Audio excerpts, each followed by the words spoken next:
Man, this is the Continent and RFM coming through. Okay, we're going there with you right up till the morning hours, you know, yes. So we want the people to know that chocolate tea must be preserved. Yes. Well, I tell you, I listen to this, Bishop, and I can't understand how these people make Muta look like him is a devil, him is a madman.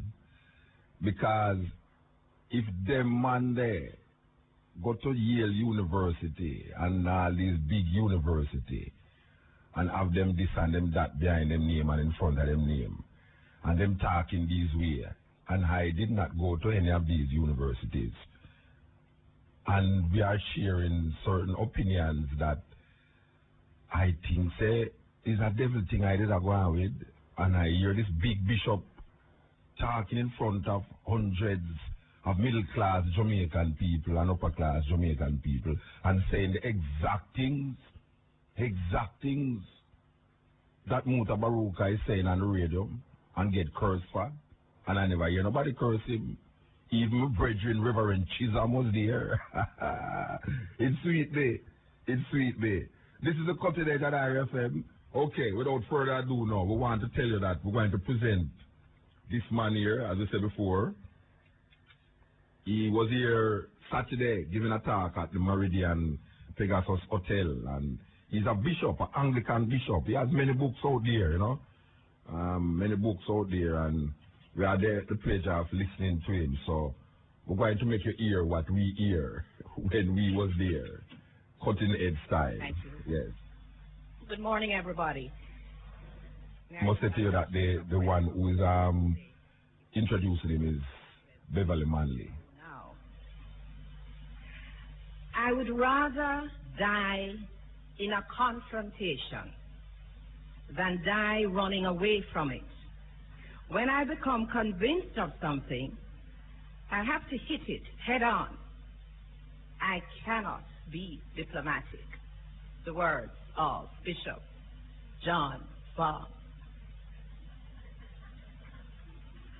A scholar par excellence, Bishop Spong is someone who does not know any other way to live than to challenge everything, and I mean everything, in his quest for truth.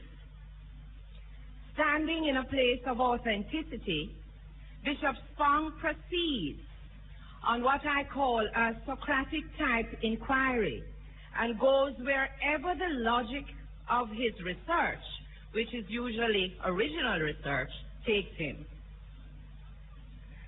Prior to undertaking research, Bishop Spong subjected himself to the most rigorous study at some of the most prestigious universities in the world. Just to mention a few: Yale University in the United States, Oxford and Cambridge universities in the UK.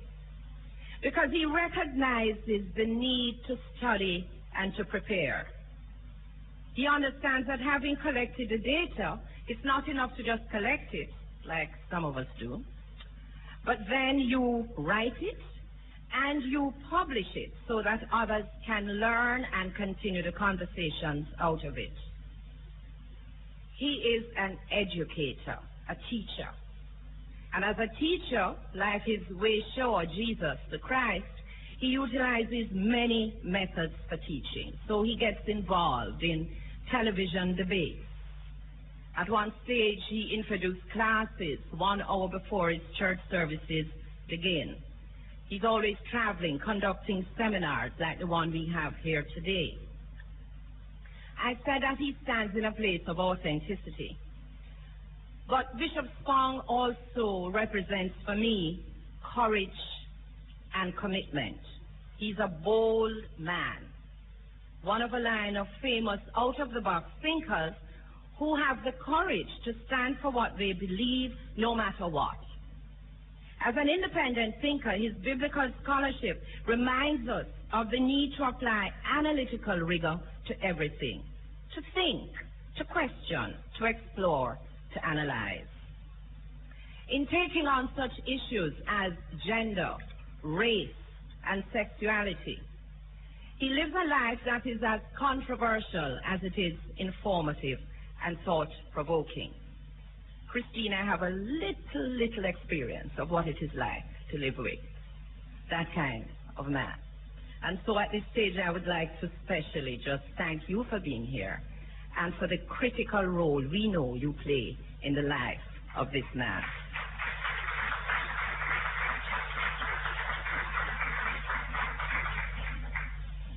For the purposes of this seminar, therefore, I suggest that to get the best out of it, apart from just listening, that we just decide this morning to become like Bishop Spong. What do I mean by that? Be prepared for any eventuality. Be open and receptive.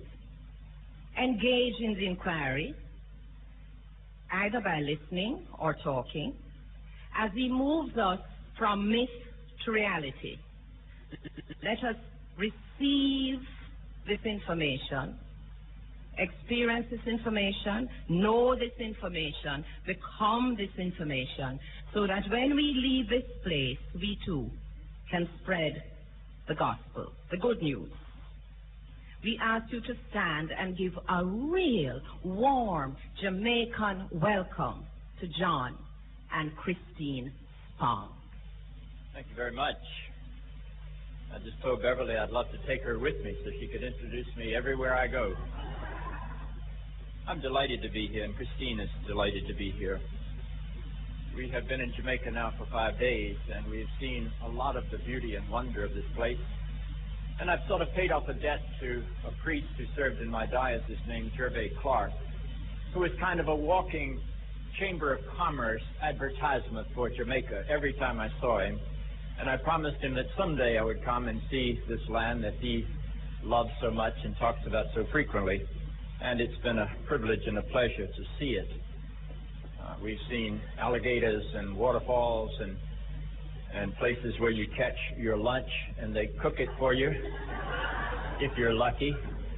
And we've toured with some wonderful people, and we've had an opportunity to have dinner with a number of folks, and it's just been a real privilege and a real pleasure. So thank you for giving me that opportunity. The format for today is going to be divided into 2 parts. Each part will have a presentation and a question and answer period, and there are microphones in the audience so that people can go to the microphones when the question period comes and raise questions so that everybody can hear them. And then we'll have a coffee break in the middle, and then we will repeat the process for the second presentation and question period. And what I've decided to do is to talk about the Bible. Now, that may be carrying coals to Newcastle, but I don't think so. Because I think people have some sense about what the Bible is, but very little knowledge of the Bible, particularly in its content, in its formation. The Bible has 66 books in it. 79 if you count the Apocrypha. And obviously in one morning, I'm not going to be able to cover all of the material in 66 or 79 books.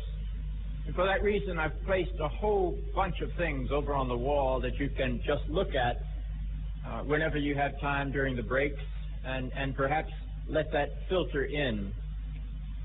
The Bible is not an easy thing to talk about, because the Bible is used by a lot of people in strange ways, sometimes to diminish and to hurt other people. The Bible is not an unmixed blessing. Religion is not an unmixed blessing. Please recognize that on September the 11th, it was very religious people who commandeered airplanes and drove them into the World Trade Center and the Pentagon for the sole purpose of killing people in the name of their God. And people say, oh, that's terrible. Maybe that's the way Muslims act. Certainly Christians wouldn't act like that. Well, look at our history. Religion is sometimes a very dark force in life. I grew up in an evangelical Anglican church. In that evangelical Anglican church, I learned to love the Bible. My mother gave me a copy of the King James Version of the Bible for my Christmas present when I was 12 years old. It was one of those big fat books with floppy leather covers and a gold cross on the front and gold gilded pages and red letters wherever Jesus spoke. The kind of old-fashioned Bible. And I placed that Bible beside my bedstand. And I have read that Bible almost every day of my life since I was 12 years old. It is a book I treasure. It is a book I know inside and out. I suspect I've read it through more than 25 times. I know its history. I know its content. I know what it means to be used as a book of life, and I know what it means to be used as a book of death. It is a great book, and I stand before you as one who treasures it. Please do not hear what I say today as coming from an external critic of the Christian faith. I am one on the inside of this Christian faith. I am one who treasures the Bible, who reads the Bible with great integrity every day of my life, and I want to share some of that insight with you. But even though I love the Scriptures, I also was raised in an evangelical Anglican church that taught me some strange things. My church taught me, for example, that segregation was the will of God. And when I ever doubted that teaching, the Bible was quoted to prove to me that God intended for the races to be segregated. I was raised in North Carolina in a very segregated society. And the process of moving into a different understanding of what human life is all about was made difficult for me by my church. It was a segregated church. My mother and father were good church-going people. My mother and father taught me good manners. They taught me, for example, that I should never speak to an adult without saying sir or ma'am to them. Whenever an adult asked me a question, I would say yes, sir, or no, sir, yes, ma'am, or no, ma'am, whatever was appropriate. And yet, I remember a time when I was no more than 3 to 4 years of age, when an elderly African-American man said something to me, and I responded to him by saying yes, sir, or no, sir. And my father took me rather forcibly into the house and lectured me sternly. "You do not say sir," he said, to what he called a Negro. That was like a grain of sand underneath the sole of my shoe. I couldn't put that together with the things that I was learning about how one respects one's elders and how God loves all people. I will never forget a time when I was only 10 years old, and I think in the 5th grade of my school, and World War II had just broken out, and another school in town invited my school to send some representatives to their school to participate in a patriotic assembly. For some reason, I was one of the 3 children chosen. As far as I was concerned, it was just a good way to get out of school for a day. I didn't know anything about what was going on. I had no sense of what this was all about. And so we drove from my school to another school. And when I got there, that's the first time I realized that our schools were segregated. It just hadn't occurred to me to think about that. But when I arrived at this school, it was clearly a school for little black children. I'd never seen so many black children in my life. And all the teachers were black people, and all the principals and all the administrative staff were black people. And that's the first time it entered into my consciousness that I was a product of a segregated school system. I was 10. It was fascinating to me to go into that assembly program because the first thing that we did, we were the honored guests, the first thing we did was that we were told to stand and we would say together the Lord's Prayer. And I was a good Sunday school kid, so I knew the Lord's Prayer. So I stood up to say the Lord's Prayer.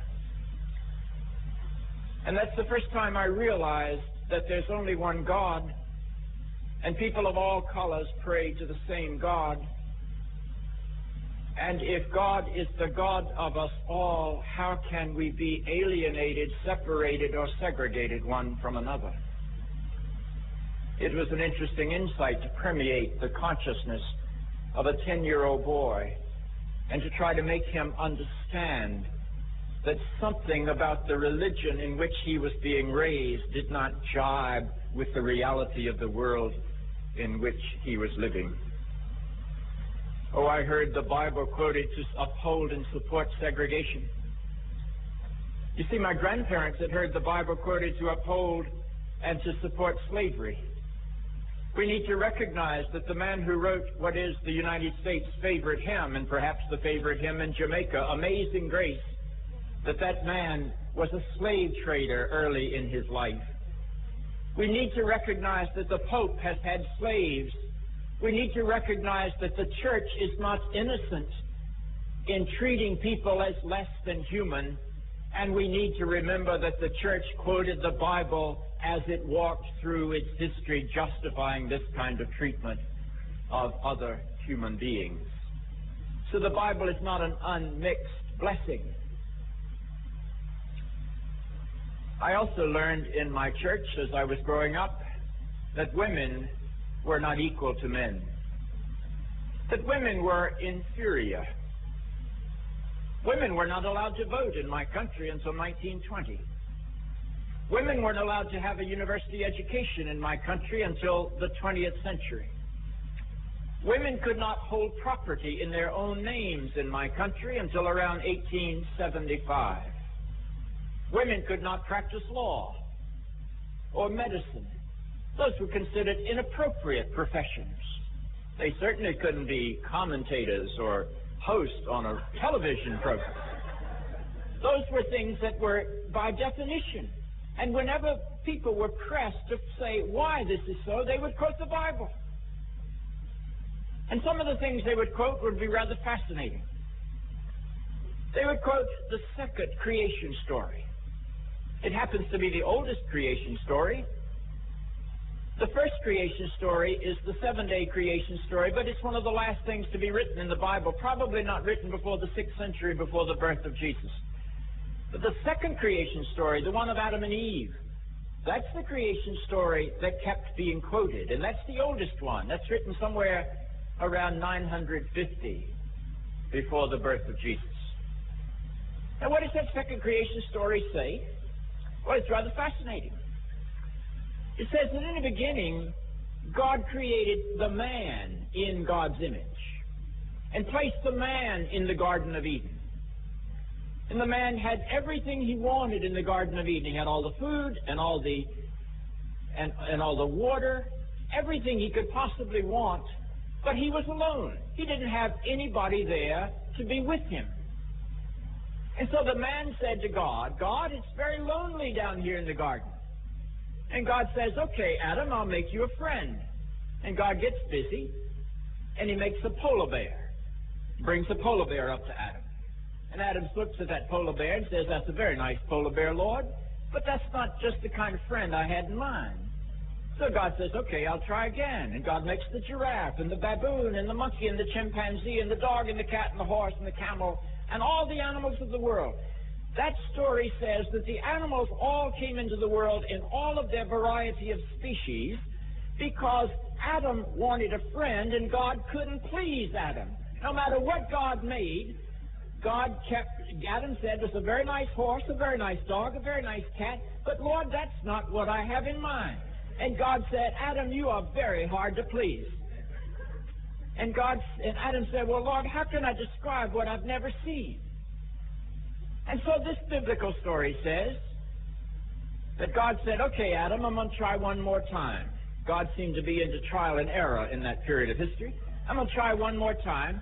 And this time the story says God put Adam to sleep and took a rib from Adam's side and created the woman.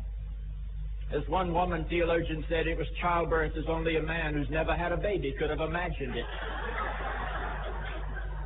So out of this rib, God creates the woman. And in that story, if you know how to read the Bible without being too literal about it, God fashions this woman in all of her feminine beauty. And God stands this woman up in front of Adam, and then God takes Adam and shakes him by the shoulder to wake him up. And Adam wakes up. And the King James Bible says, and Adam said, behold, Lord, that's bone of my bone and flesh of my flesh. I shall call her name woman. But that's not what it says in Hebrew. In Hebrew, a slang expression is used. You get the impression that Adam woke up and he looked at this woman and the eyes came out of his sockets like boing. And Adam said, "Hot diggity, Lord, you finally did it." But the woman was created to be the man's helpmate. She was human-like, but not really human. She was above the horse and the dog, but not equal to the man. And the man's duty toward the woman was to be kind to her like he would to any other dumb animal. That's not a very flattering portrait, but that's the portrait of where a woman has come from. And in Christian history, a male-dominated church has constantly said to women, "You are not equal." Defective sperm. Isn't that an interesting idea? You see, he didn't know about Y chromosomes. He didn't know that it's the male that determines the sexuality of the offspring, because the male has an XY chromosome. And if the X mates with the wife's X, and the wife has double X's, you always get a woman. And if the Y mates with the woman's X, you get a male. It's the male that determines the sexuality, but of course women got blamed for that. If a woman didn't produce a son, in the old world, she'd be divorced, even though it was the husband's fault. But that's the way it went. The woman was the property of the man. Her role in life was to serve the man. Now, is that a very adequate understanding of human life? Oh, another one of the great church fathers said that women, you have to understand, he said, women, they're really castrated males. Isn't that an interesting definition? And they went to this man, who wasn't terribly bright, went on to say that the reason a woman has her menstrual cycle is that her body mourns each month for its lost organ. Now, it's with mythology like that that we built oppression of women into the life of the church and into the life of the society. In my church, the Anglican Church, we did not ordain women to the priesthood until 1977. We did not have any women bishops in my church until 1989. That's hardly ancient history. And today there are only 9 women bishops in the whole Anglican Communion, and none of them are here in Jamaica.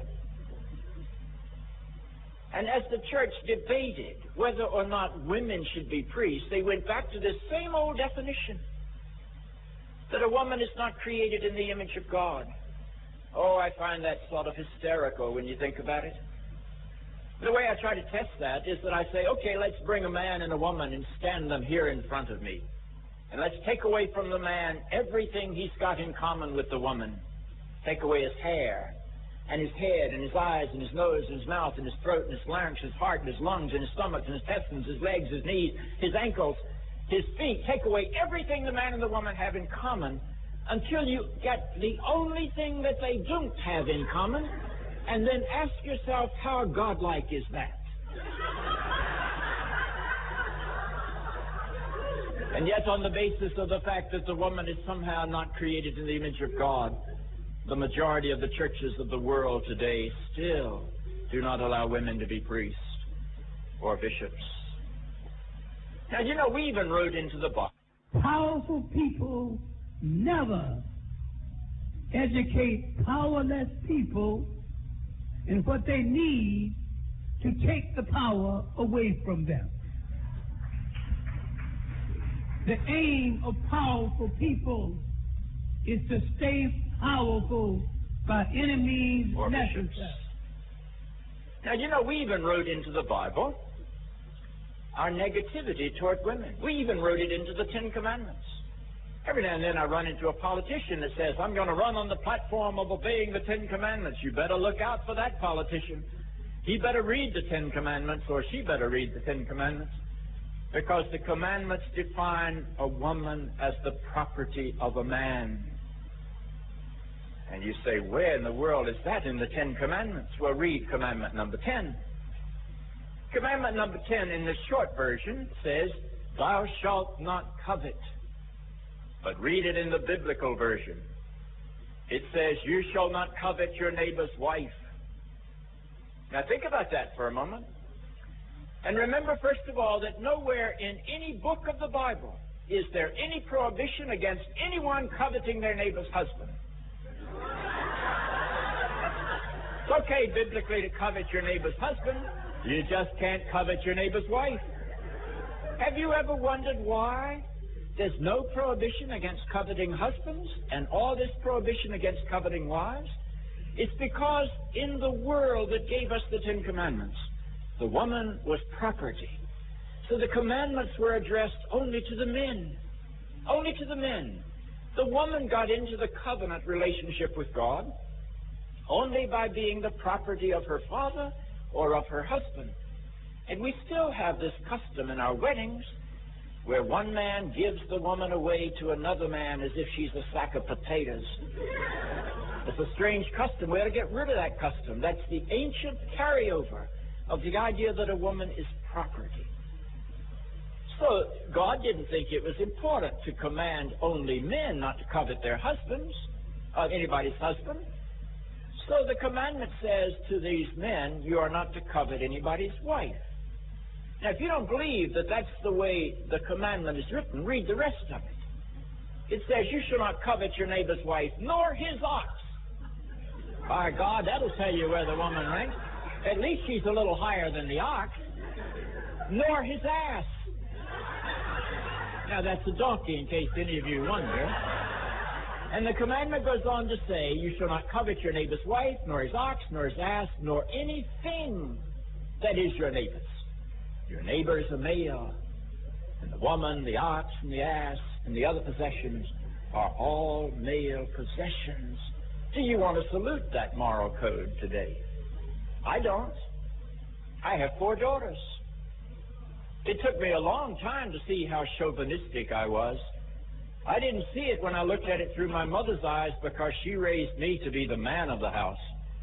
And I didn't see it through my wife's eyes because I thought she was supposed to be my helpmate. But I'd like to tell you, having daughters will do something to the soul of the worst chauvinist in the world. My daughters aren't interested in being a part of a church that says women are not equal to men. My youngest daughter happens to be a captain in the United States Marine Corps. She's a helicopter pilot. She's battle ready and on assignment that could take her to Afghanistan. Now, you're not going to talk to my captain daughter and tell her that the Bible says women are not to have authority over men. You know, she orders men around with some regularity. And men's lives depend upon her ability to fly that helicopter into battle. We live in a different kind of world. So the 10th commandment defines women as property. So does the 7th commandment. Oh, people say, where does it say that in the 7th commandment? Because everybody knows at least 2 of the commandments. You know, when I ask people if they all think the 10 commandments are important, they all raise their hands. And I say, okay, if they're so important, how many of you can name them? You'd be surprised how many of those hands go down. But then they can always get 2. They can always get murder and adultery. They always know those. Sometimes then they put some other commandments that have never seen the 10. But anyway, commandment number 7 says, you shall not commit adultery. That sounds pretty clear. That sounds pretty straightforward. There's not a whole lot of deviation in that. It seems not much room for maneuver. Until you recognize one thing. When that commandment was given, you shall not commit adultery, the style of marriage was polygamy. A man could have as many wives as he could afford because women were property. And so the commandment comes into a world where a man can have as many wives as he can afford. And 300 years after the 10 commandments were supposed to have been given to Moses at Mount Sinai, King Solomon had 1,000 wives. Well, you got to help me understand what adultery means when one man owns 1,000 women. If you have 1,000 wives and still have some need to commit adultery, you've got a problem. And may I suggest that's not even a moral problem. You got a bigger problem than that. You see, what that commandment really means in the world that produced it was that one man cannot violate the woman who is the property of another man. That's what that commandment means. So I grew up in a church that taught me that women were born to serve men, and that the woman's role was to be the helpmate. And the Bible was quoted. Ephesians was quoted, wives, obey your husbands. 2 Corinthians was quoted, I forbid a woman to have authority over a man. I forbid a woman to speak in church. They all have been quoted to keep women in second-class status. R.E.F.M. Thought-provoking, always smoking. Lyrics like a bazooka. You are listening to Muta Baruka. Well, my church taught me some other things. My church taught me that I had the only true religion. That anybody that didn't agree with me was going to hell. And that's a very popular one. And it's really fascinating to watch the variations of that go on in the Christian world. Almost every church I know believes that they are the true church, that they have the truth, that there's no salvation outside their understanding of the gospel. And that gets really pretty silly sometimes. What do you think it does to the world to look at Ireland and to see Protestant Christians and Catholic Christians killing each other every day in the name of the God that we meet in Jesus Christ? What kind of witness is that? Recently there was a picture that showed Protestant parents spitting on Catholic children.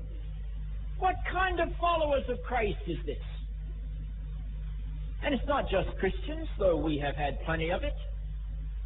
You go to the West Bank, and you see people who worship the God of the Jews deciding to kill people who worship the God of the Muslims. Are there two gods in this world? Or are those just two versions of the same God? What makes us think that my understanding of God is perfect? And then anybody that disagrees with my understanding of God is somehow worthy of my hostility and even my wrath and even my punitive power that issues in death. And it's not just there. Go over to India. Go to the boundary between India and Pakistan. Go to the province of Bangladesh. And there you will find Hindus who say, my God requires me to kill you who are Muslims. And Muslims say, my God requires you to kill you who are Hindus. What kind of God is that? Well, sometimes when you look at the biblical story, you get the image that that's the God the Bible's talking about. Go back and look at the story of the plagues in Egypt. Moses goes down at God's command, says that story, to negotiate with the Pharaoh to get the slave people free. And God gives Moses some negotiating power that many a labor negotiator wishes they had. You know, Moses has the ability to turn the Nile River into blood. And all the life of the Nile River dies. And Egypt depended upon the life of the Nile River. So the frogs began to come out of the river, and then the frogs died, and then the flies came in, and then the people got boils, and the animals got murine. That was the first instance of mad cow disease in the ancient world. And then there were sandstorms, and then the sun seemed to go out. God just beat up on the Egyptians, one plague after another.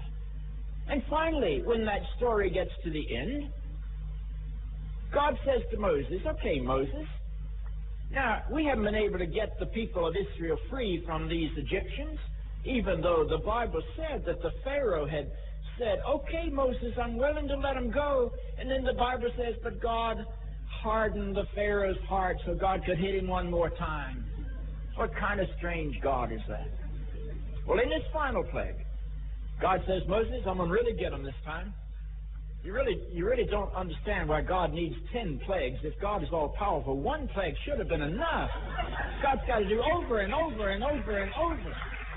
But this final one is going to be the clincher. And Moses says, what in the world are you going to do, God? And God says, tonight I'm going to send my angel of death throughout the land of Egypt. And we're going to kill the firstborn male in every household. Now raise your hands, those of you who are firstborn males. I want you to hear this story from a personal perspective. And God says to Moses, okay, Moses, you got a problem. I mean, Moses says to God, you got a problem. Some of those houses have Jews in them. How are you going to tell the difference between a Jewish house and an Egyptian house? And God says, well, I thought about that, Moses, and I'll tell you what I want you to do.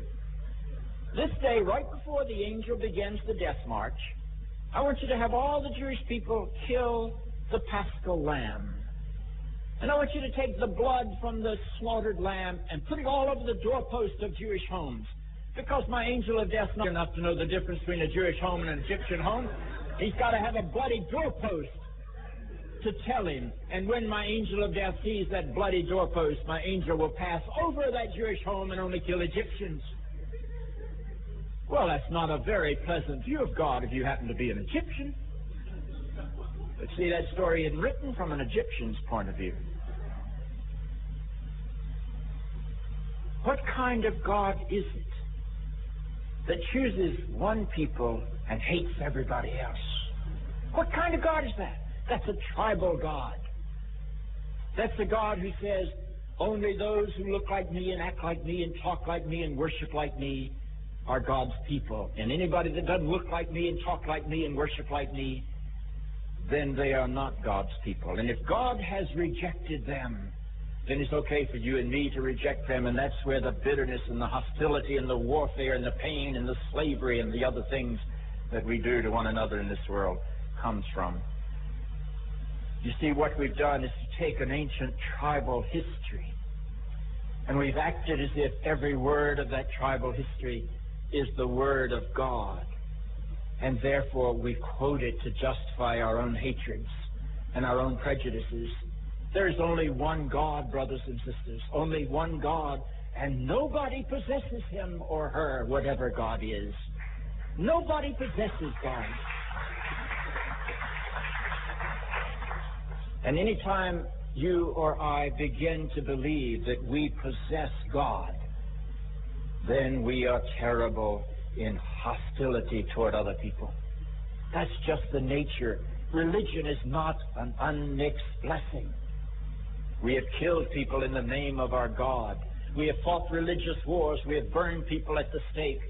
But let me tell you, God is not a Christian. God's not a Muslim either. God's not a Jew, though they probably have a better case than we have. God is not a Buddhist. God is not a Hindu. All of those are pathways that various people in the world have tried to walk through to find that which is holy. And I'd like to tell you there are some holy Jews and holy Muslims and holy Buddhists and holy Hindus, and there are some terrible Christians and some terrible Hindus and some terrible Muslims. But it's not because the religious system is evil. It's because none of us has walked deeply enough through our religious system into the holiness of God. So my Bible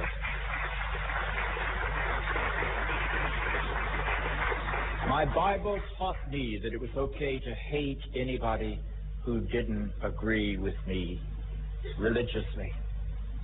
And particularly we Christians have done terrible things to Jews. Back in the 14th century, Western Europe experienced something called the bubonic plague. It was a devastating sickness. It made the AIDS epidemic look like a Sunday school tea party by comparison. 1 out of every 4 adults in Europe died of the plague. Now, those people had no idea what a germ was or a virus. They hadn't discovered that yet.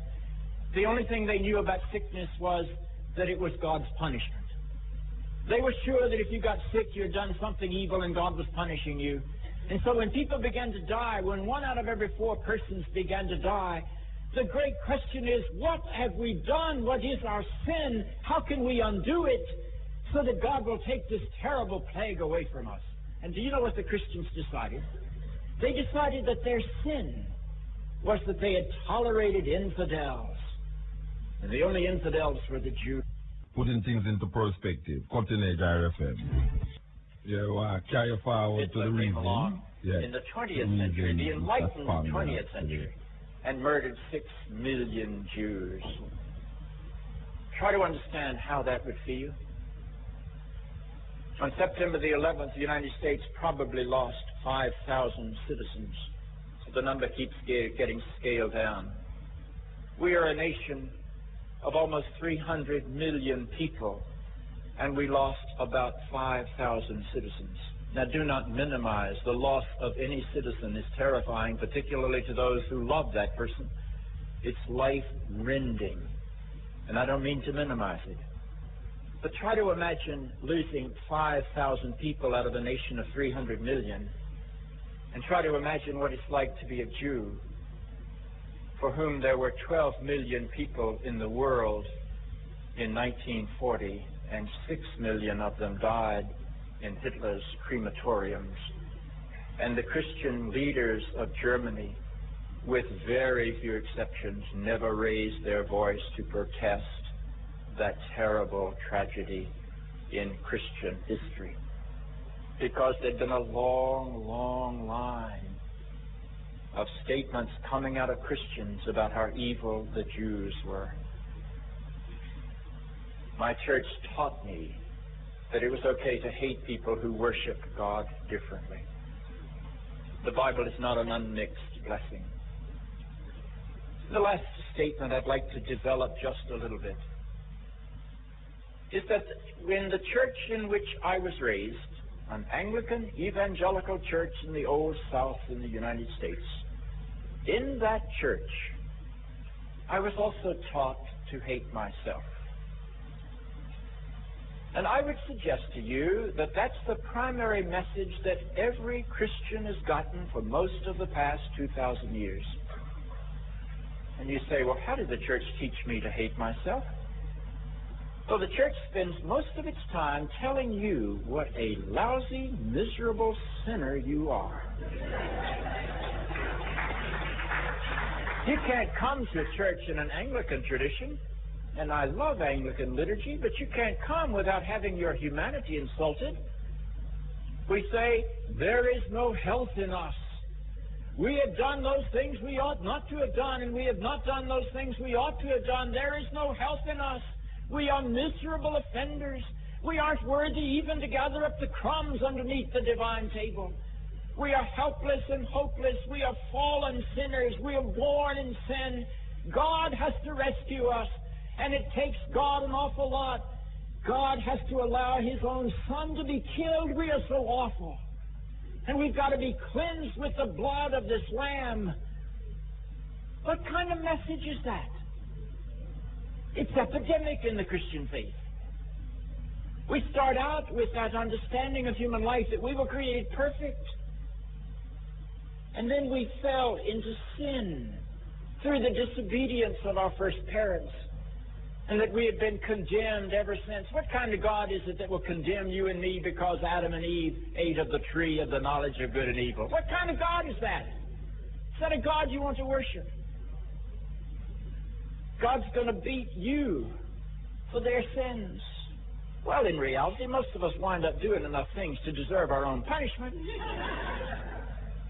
But are we helped by being told how evil we are? Suppose you have a brand new precious baby in your life, and you bring that baby home, and you accept the burdens and the responsibilities of parenthood, and you want to be a good mother or a good father.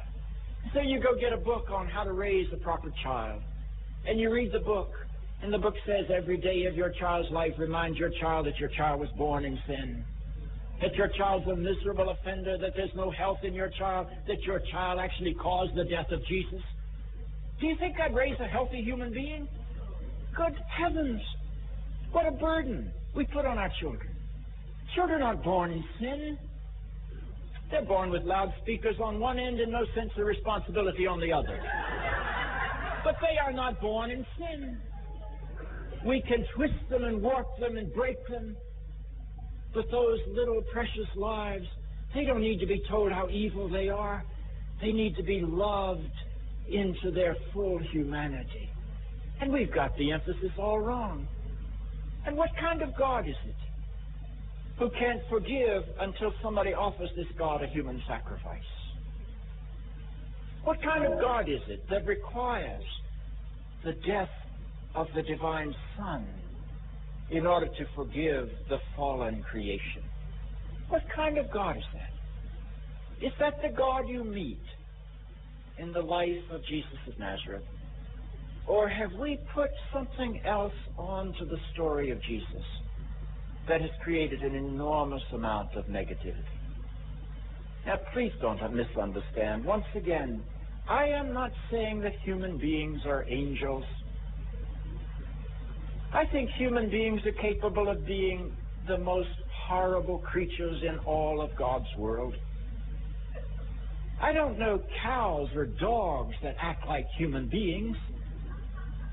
You know, in the United States in recent years, we had some human beings take a man whose name was James Berg and attach him by a chain to the back end of a pickup truck and drag him across a gravel dirt road until he was not only dead but dismembered. And they did that because they didn't like the color of his skin. I've never seen a dog act like that, or a horse. Only human beings know how to be that evil. We had another episode. We had a young man, 21 years old, an Anglican, an acolyte, active in his church. He was set upon by a group of people in Colorado, and they beat him until he was unconscious. And then they hung him up on a fence post in sub-freezing weather in Wyoming, and they left him there until he died. His name was Matthew Shepard. And the people who attacked him did not like his sexual orientation. I don't think dogs do that. Please don't misunderstand. Human beings are capable of enormous evil. But I don't think that comes because you and I are fallen sinners. I think that comes because you and I have not yet become fully human.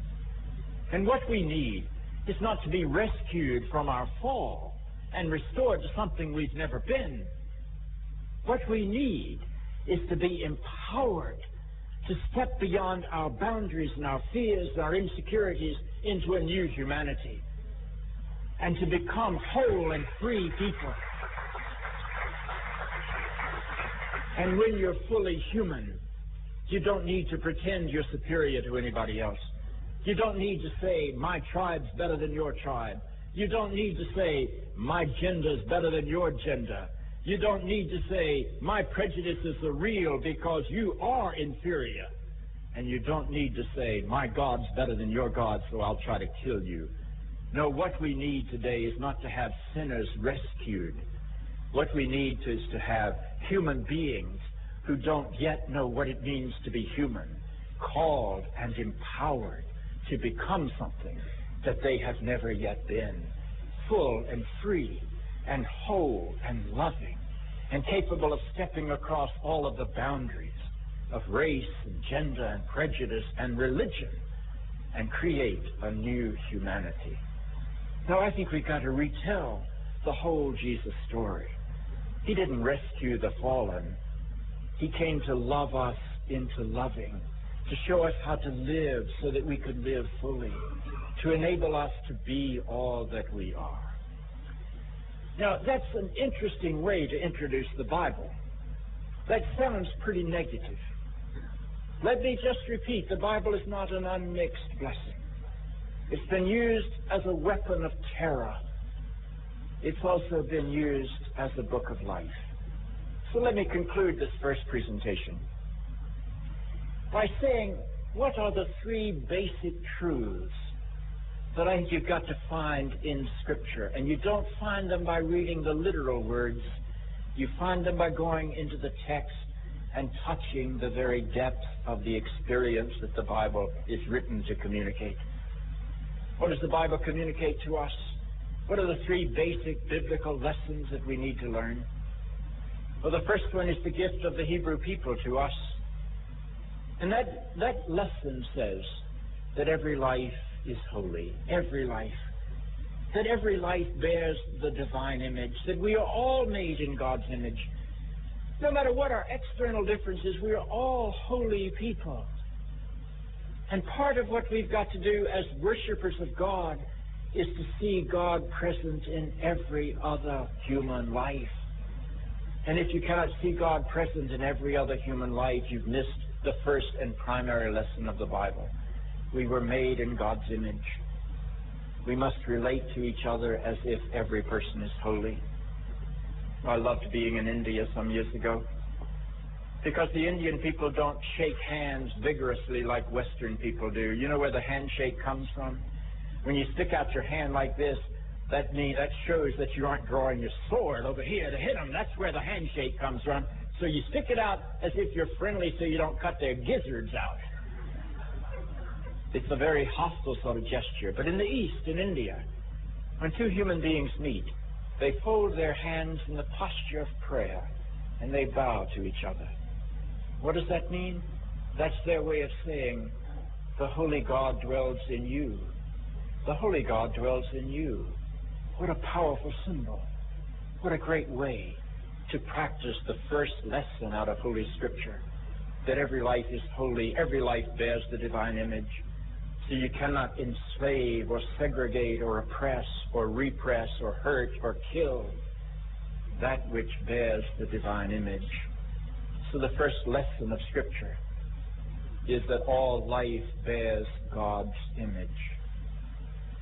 The second and the primary gift of the Gospels to me is that what Jesus really means is you are loved. That's what Jesus means. Outside the boundaries of the love of God. That's the Jesus message. And he lives it out. People forsake him and he loves them. They deny him and he loves them. They betray him and he loves them. They torture, he loves them. They kill. Powerful people never educate powerless people in what they need to take the power away from them. The aim of powerful people is to stay powerful by enemies. Rules. I recognize our first question. Yes, you mentioned about the Adam and Eve story and how it has oppressed the concept of the feminine.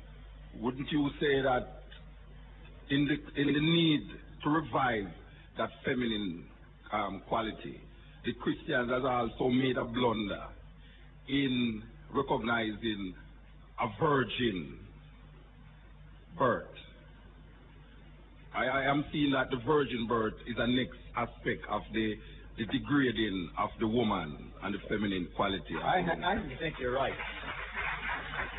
But I'd like not to address that question until the second session, because that's exactly what I'm going to talk about in the second session. What I'm going to do is try to take some of these principles and go through the birth stories of Jesus and show how they're in conflict with a lot of things. But yes, I'd say the virgin birth story is a sexist story.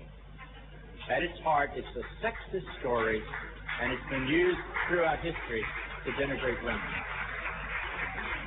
Let me build on that just a little bit, because I won't be able to do it this afternoon. And then I'll come to the next question. This will just be brief. When the church decided that there was only one ideal woman, and she was a virgin mother, it sort of meant every other woman was reduced to being less than ideal. It's very hard to be a virgin mother. You know, most people just can't put that together. So if only one woman is ideal and she is a virgin mother, every other woman is reduced to being something insignificant or evil or deformed or not quite whole. That's the first bad lesson of that. And then the second bad lesson of that is that what the church did to the virgin over history was to say she was a virgin mother, and then we said she was a postpartum virgin, and then we said she was a perpetual virgin, and then we said she was immaculately conceived. We didn't do that until the 19th century. And then in the 20th century, we said she was bodily assumed into heaven. Only then did she become fully an object of worship. Now, let me ask you what there is about woman that is so negative in the minds of men who are building these doctrines, that before a woman can be considered a possible object of worship, she has to be desexed and dehumanized. Because by the time you get through with what we did to Mary, she's neither a human being nor a woman. Finally, I would say Who was making these definitions of the ideal woman? The priesthood of the church was. What was the priesthood of the church? They were celibate males. I submit to you that a permanent virgin is an ideal woman only to a celibate male. Yes, sir.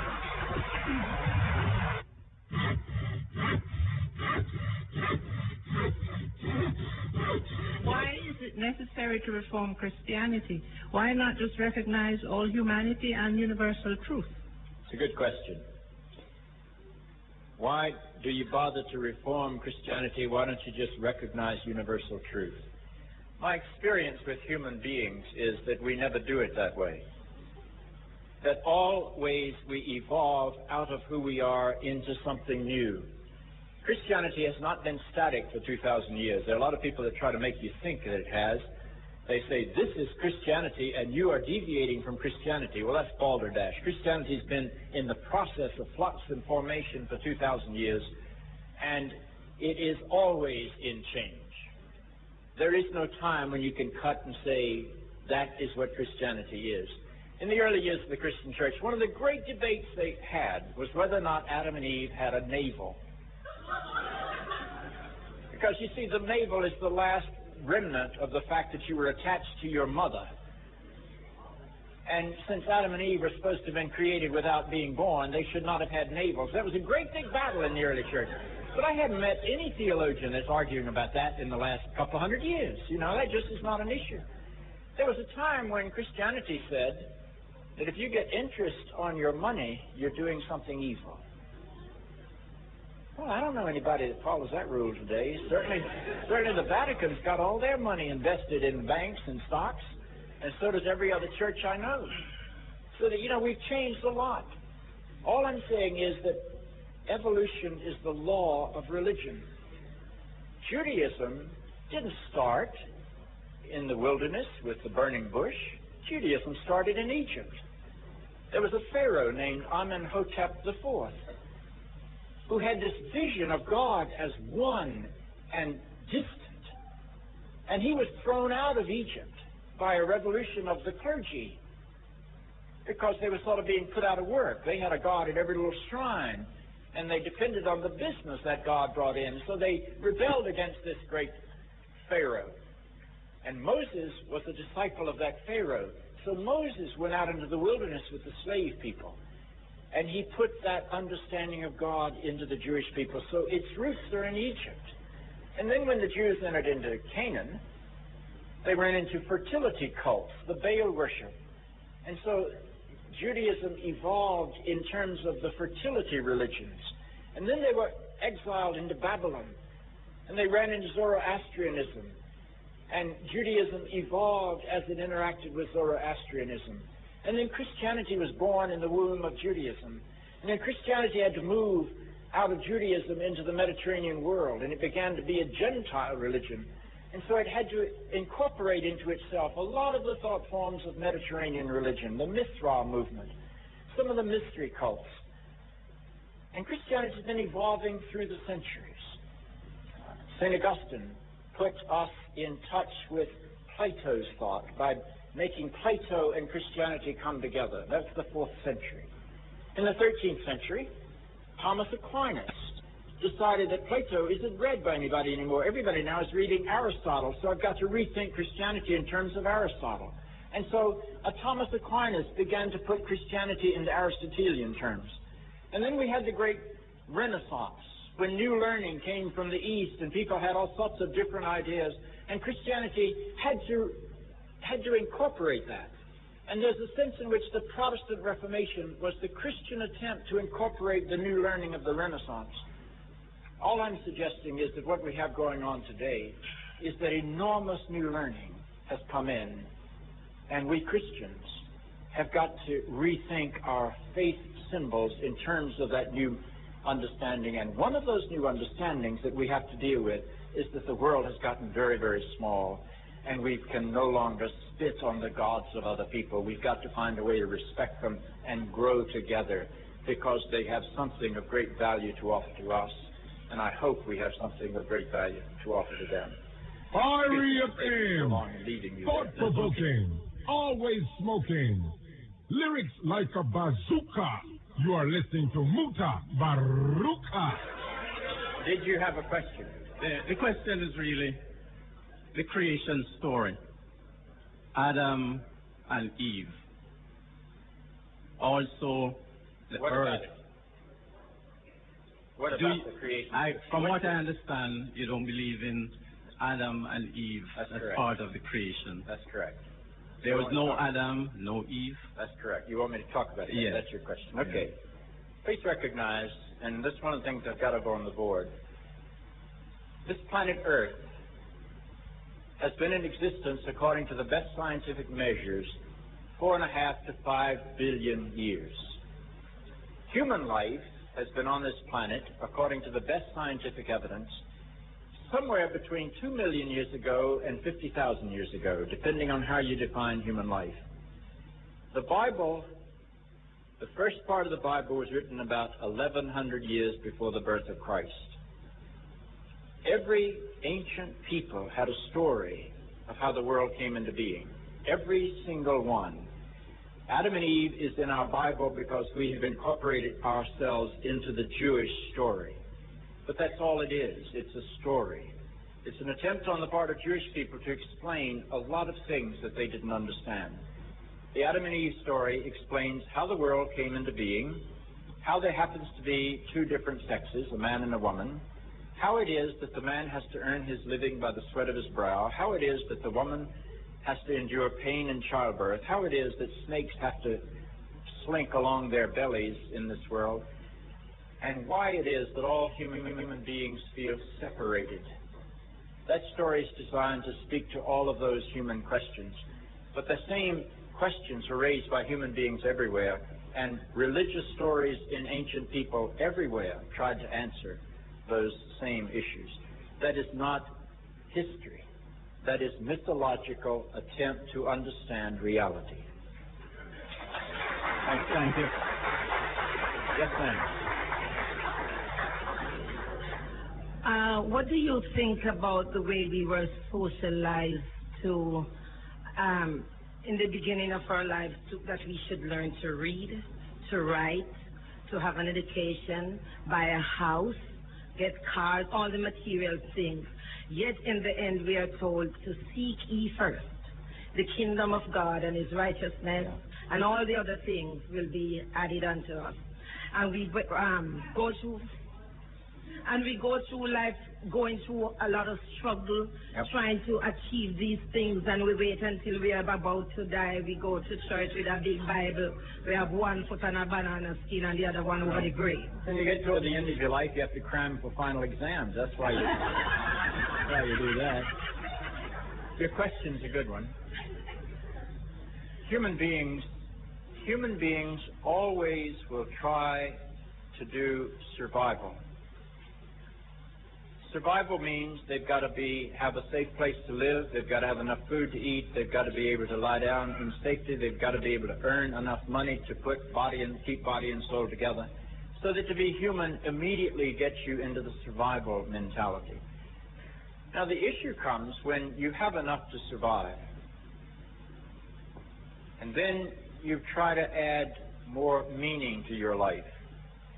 I'd like to tell you, I know a lot of very rich people who are miserably unhappy.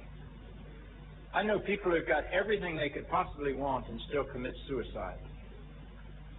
Material things don't finally fill the emptiness of the human heart. But a lot of people think they will. If I only had this, I would be happy. I do think there is a time when we're going to have to be responsible for one another. I don't believe the world will survive with half of it dieting and the other half of it starving. I think there's got to be a way, somehow, that we provide at least basic subsistence for every human being in the world and an opportunity for them to move from basic subsistence into a better kind of life. Now, that's not easy. It's not easy, and it's impossible, I would say, if the world's population keeps doubling every 40 years.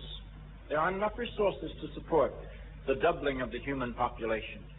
And one of the ways we might commit genocide is that we could keep breeding, and we get to the place where there are 6 billion people in the world today, and 40 years from now, there are going to be 12 billion people today, and 40 years further, there are going to be 24 billion people, and we have the same number of resources, and so you're going to have warfare where the strong hold the resources and starve the poor and the weak, and it's going to be a dreadful world, and none of us are going to be happy in that kind of world. So we've got to do two things. I think we've got to learn how to limit population with effective family planning, and we've got to learn how to find a way to share the wealth of this world so that nobody is starving while others are dieting.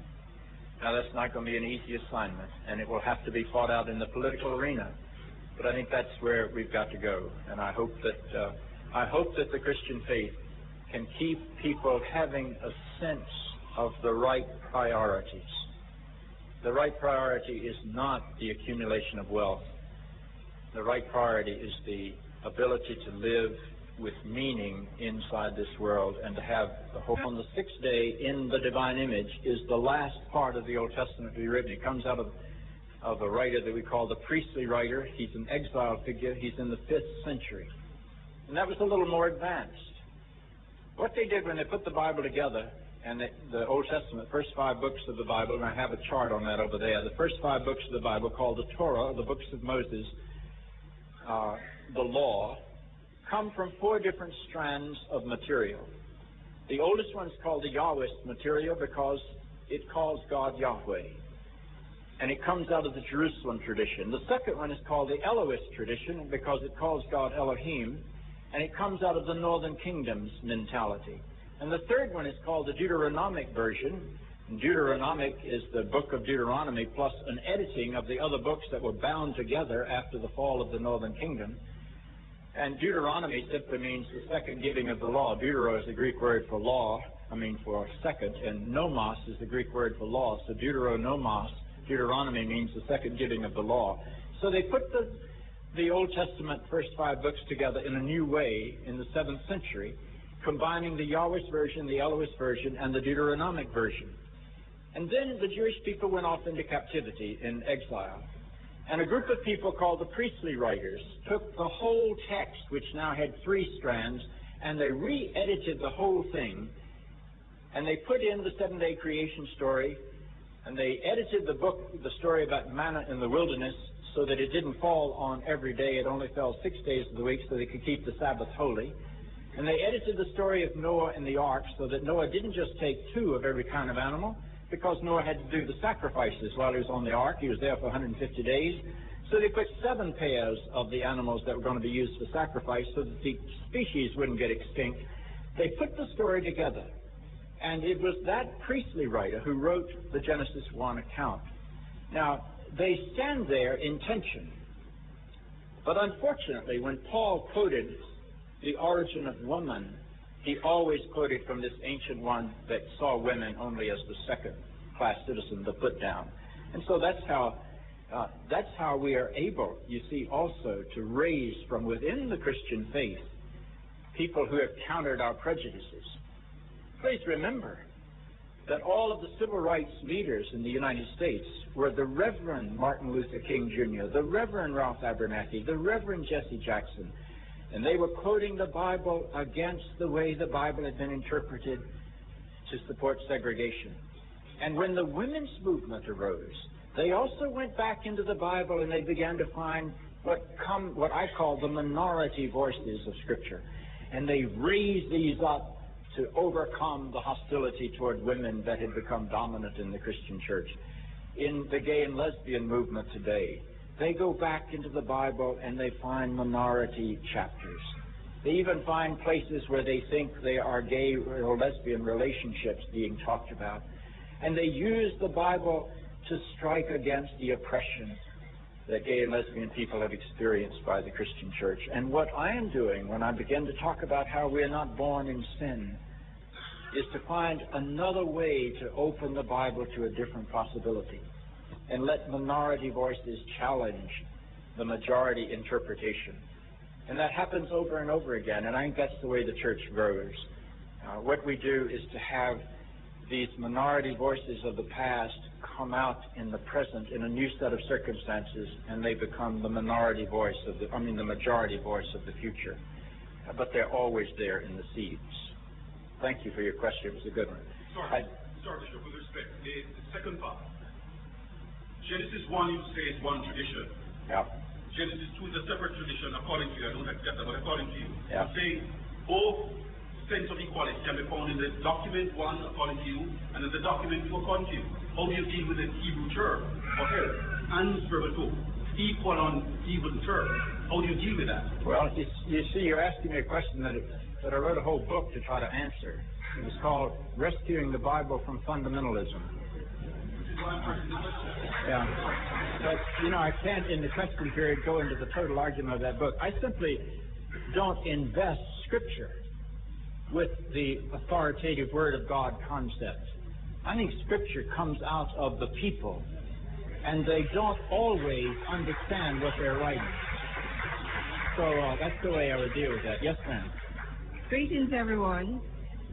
I would like to know, with God of the universe and all the universal gods, how do you analyze love, hate, and Jesus? Love, hate, and what? And Jesus. Thank you. That's a good question. Take me about 2 hours to answer it. Let me try to be brief about that. The last book that I wrote was called A New Christianity for a New World. Just came out 4 days after the September the 11th attack. And in that book, I try to analyze the sources of evil. I don't think they have anything to do with a prehistoric fall into sin. I think they have to do with the fact that we have not evolved through our history into full humanity yet. And so out of our insecurity and needs, we do dreadful evils to one another. The counterpart of that is, how do you deal with that? If that's the way you understand evil, how do you deal with evil? You don't deal with it by condemning it. You deal with it by empowering people to step beyond the need to hurt one another. And in that book, I try to retell the Jesus story in terms of that. And I'm going to do this in Miami tomorrow in more detail. I'll try not to do it in great detail now because it's time for the coffee break.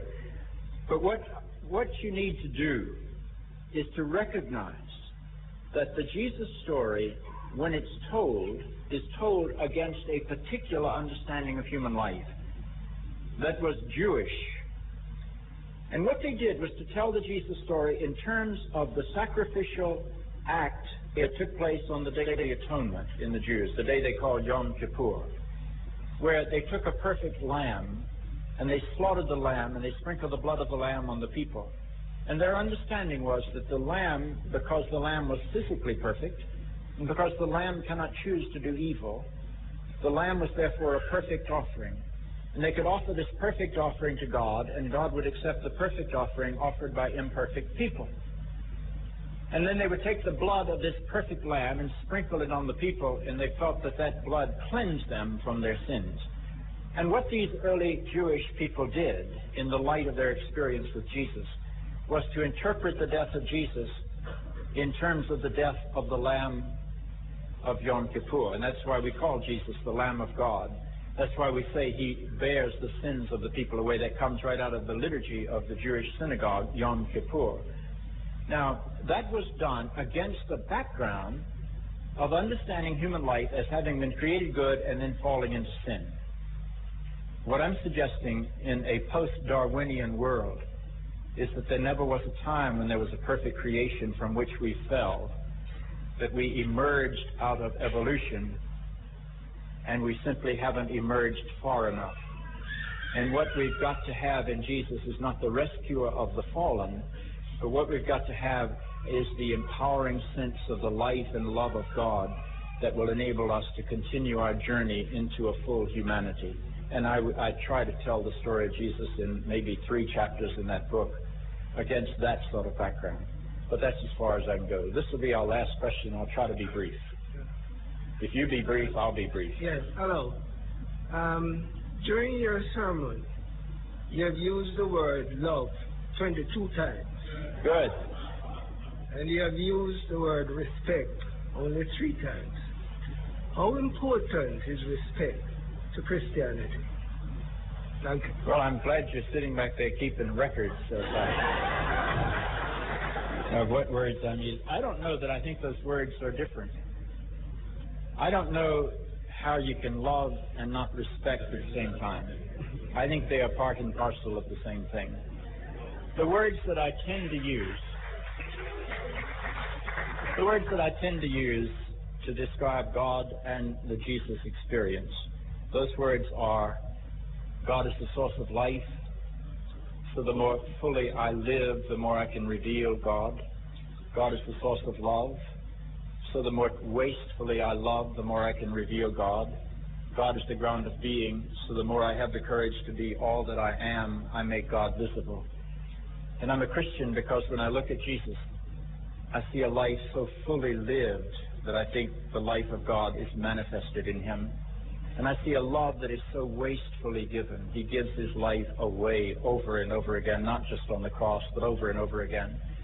And so I believe I see the very source of love in him. And he seems to have the courage to be who he is under every set of circumstances. You know, they try to make him their king at Palm Sunday with cheers, and most people have their heads turned by what I call the sweet narcotic of human praise. But Jesus keeps right on going because he is not turned. He doesn't need praise. He is who he is. And then in the time of his crucifixion, when most people die, especially unjustly, when their life is being taken away, they try anything to survive. They beg, they scream, they cry, they whine, they pray, they cuss, they fight. But the portrait you have of Jesus is that he was so full and so complete that he's able to give his life away even as his life is being taken away from him. I see that as a picture of what God is all about. So I have no hesitancy joining St. Paul and saying, when I look at this portrait of Jesus, that's where I see the Holy God. You are God in your deepest identity. Religious wars continue to allow so much human suffering within the rest of the third world? Good question. I don't know how I can explain it. It simply is. It is through a lot of accidents of history, and it is through some interesting conditions over which Europeans had no control whatsoever, in that they had a climate that didn't drain all of their energy, and so they were able to turn some of that energy into power-making enterprises, and they happened to be able to get some gunpowder from China. You know, China had a civilization long before Western Europe. Western Europe was still swinging by their tails in the trees when China had a very big civilization. But the world has turned, and Western civilization, which happened by, again, an accident of history, to be informed by Christianity. REFM, thought-provoking, always smoking. Thank you. Lyrics like a bazooka. You are listening to Muta Baruka. Yes, we're there with you. I hope you're still there with me. I hope you have been listening. That was a talk given Saturday gone at the Meridian Hotel by John Spong. Very interesting, informative. For those of you who just join us, we're sorry, but you miss a sweet talk. Yes, and we're going to play part 2 next week. Yes, I want to bring back a thing to that we did before. Don't know much about the Bible. We want to bring that forward in the December month. But next week, the man going to talk about the virgin birth. Yes, don't give credence to it. As we ask him about the virgin birth and say that is one of the most sexy story he has ever read. And I give credence to that because I have said for a long time, I don't see how a book can show you that his woman brings sin into the world. And then 4,000 years after, according to how them put it, or 3,000 years after, them tell you now, say, a woman going to bring the savior of mankind in the world, but don't have no sex. the Roman Catholic, them go even further and say she was immaculately conceived. That means if her mother never have sex to bring she neither. So what is that saying about women? Because we know say all my mother she have no sex. You know, see it to bring me. So we don't know how she will fit into the purity and the divinity of what them talk about in heaven. And we know say one have a perfect to be divine. And we know say my mother is a divine being. We know that. And I have to ask somebody that. I have to bring a man in the world like me. She must have been divine. You understand? So we don't get credence to those stories. And it's a long time we are telling people them these things. And we are say white people have to come to Jamaica to tell them it, to make them believe it. And no people go away with a different perspective too.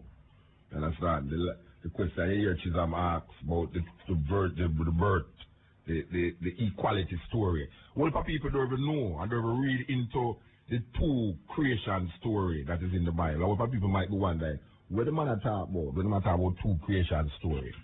Well, if you're the one who read the Bible, you will see that there is two creation story. I did grow up believing says Moses write Genesis, but it's lie. Lie. Nobody does. Moses don't write nothing in the Bible. Moses don't write nothing. As a matter of fact, Genesis is written by more than one person. And we can prove that to you by the stories that is written there. And the man give mention of the two creation story. Because in one creation story, it tell you about let us make man in our own image. Male and female created ye them. That is in Genesis upon the 6th day. When they make man and let them say rest upon the 6th day because see that everything that they make was good. And then in Genesis 2, it got to show you a different creation story now. That there was no man to till the soil in unheard, and God fashioned a man out of mud. Not out of his own image now, out of mud. He create this man. And at a second thought, he realized that the man was lonely. If God don't know, say a man lonely. I don't know what kind of God that, but then no, how can a man be lonely for something that he don't know about? You understand? But according to the story, the second story, that the man was lonely. And instead of God create something will look like him, God started create animals until he must name the animal them. What people don't read into these stories because them really listen to what the preacher say and them don't read for themselves. Because if you read for yourself, you'd realize that the animal is before a woman. Because the animals was created because of a need for Adam to have companionship. And when God created these animals, the man was still lonely. And then that is when Noah put the man to sleep and take out the ribs out of the man and make a woman and call her a woman. You know, see it? And then now the argument go on where this woman go talk to the snake and the snake make she go eat of her fruit and go get her husband some, and then they realize them naked. As a matter of fact, the Bible go as far as they say they was hiding in the garden, and God was walking in the cool of the garden and asked them, "Who told you that you was naked?" And Adam, being the man with him, turned to the woman and said, "Why you want that? She give me to the rasta." So I want to just know how these stories go and know say it's mythology, it's folk tales. They have nothing to do with no history. Continue FM. Mr. Mirage Productions in association with Junior Cat, Marlon. Jungle Fest Promotion presents Drum of the Jungle celebrating Sister Aita's Earth Day. Yes. Why you love Sister Aita? Yes, long time ago, sir. I know that strong sister that out there in the west there in Montego Bay, St. James. Yes, she's celebrating her Earth Day. Right over there in the Valley of Decision, Belmont, St. James. This is Friday the 7th of December, starting 12 noon until. Enough excitement, lot of enjoyment. Yes. So I want the people them to know that the drums of the jungle celebrating Sister Aita's Earth Day. She will have people like Prince Tiba and the Sons of Thunder coming up from St. Thomas, Rocktop Chanters, and Mackey Conscious will be there, Major Live. Yes. Sam Stafara, Hem Crew, Lightning Yard, Roots House, and many more. So I want you to know that venue, Valley of Decision, Belmont, St. James, Friday the 7th of December, starting from 12 noon. We want to remind the people them that right down there in Tivoli Garden, Tivoli Playfield comes alive Sunday the 9th December, This is an annual thing that is put on down there, and guess what? It's free. Yes, Bounty Killer, Elephant Man, Beanie Man, Morgan Heritage, Monster Shock, Mr. Vegas, and all those you things that you want to see will be there. This is the cutting edge on IRFM coming through. Yes, my brethren. Yeah. What you do? There I know. Mm-hmm. Why, after women here now, I'm not more convinced now, say, the man them write the Bible was a set up homosexual. You know? King James, as we know, was a second generation homosexual. Yeah, them kill him father and I bet the next man too. Yeah. So that makes him a second generation homosexual. Yeah, and basically, well, I wouldn't want to say that is what the Bible is about, but it reveals the mentality of the man them. At that time. Yeah. Yes. And I talk about that too. When a man says the word of God, you have to watch what I say, because all those atrocities where I and I even read out sometime, about go on in the Bible. If a man really say it's a divine consciousness that is perpetuating all of those evil upon people, something wrong. Yeah. Yeah, man. Because how can a man tell us, boy, right now, a flood or an earthquake will kill 1 million people in China and Bangladesh? If God do it. Yeah. Or a flood will come and wash the Cuba over this. So it's because them now worship God while the flood comes in them. But it got it Cuba. Yeah, and here where we are now. We so good and holy, and we so pray, holy. we are pray. Yeah, that's why it flood no lick we. But Cuba now who now worship God. Never did a pray. Yeah, you know the way there. You know? The irony of the story, you know, the stupidity and the arrogance of these Christian-minded people out here to come and say, no, the reason why the flood, the hurricane passed over Jamaica is because they go to church for prayer. Yeah. You understand? That's when is a scientific thing. Is this morning, may I have the conversation there in our house, you know, say, these cavemen who never understand science, telling lie upon God. Of course. Right? Of course. And people feel that God I have fight against God, I have fight against God. I have the concept that these people perpetuate per way. Yeah. But you know what, I just go to tell you a while ago about the same flood thing. I would prefer to live in a country where a flood killed 12 people per year than a next country where 1,000 people dead by gun crime. Precisely. You know, see, because we cannot prevent a hurricane, but we can prevent gun crimes in Jamaica, and that none of them politicians is not doing it. Precisely. So we are going pious and pump up, like say boy right now, we so holy because we have more church than anywhere else in the world. Yes. And flood no lick we. Yes. But look on the criminality, the corruption of the governments and the oppositions. Look on all the murder and because bad as things be. Yes. In a year, them a kill 1,000 people over Cuba. Me don't even know if them a do that to over 80. Not even in Israel. Right. Look here, Israel people don't dead per year in Palestine, and them fighting a war. Yeah. You understand? Them fighting a war over there, and 1,000 people don't dead per year, and we not fighting a war over here, and we killing off each other. Yeah. You know, but when the hurricane come now, we so holy. Yes. That's it, miss we. And go kill and go wipe out some other place. Yes. I follow you. Yes. And then now Montserrat, then the volcano erupt and watch the whole 10,000 people have evacuated. Yeah. You hear say, well, right now through the people them now will praise God. Yeah. You know, when these are scientific things. Scientific thing that is happening naturally. Yeah. Have nothing to do with no supernatural power. Right. You know, see, it's superstition that gives over to supernatural things. Like an underwater volcano down a Grenada there. We're out to Europe now. Yes. We're going here, say, why? Yes. Them Grenada and they're so wicked and chew them in this and that with Maurice Bishop and her and her. You know something now? I'll tell you how the Christian mindset. You see, if a hurricane come tomorrow and mash down Jamaica, you know what them say? it's true the people them wicked. Yeah. And so much gun crime are going on in Jamaica, why it happen? Yeah. You know see, but it's when it pass over, yeah. you say, boy, I told the other man wicked. You understand?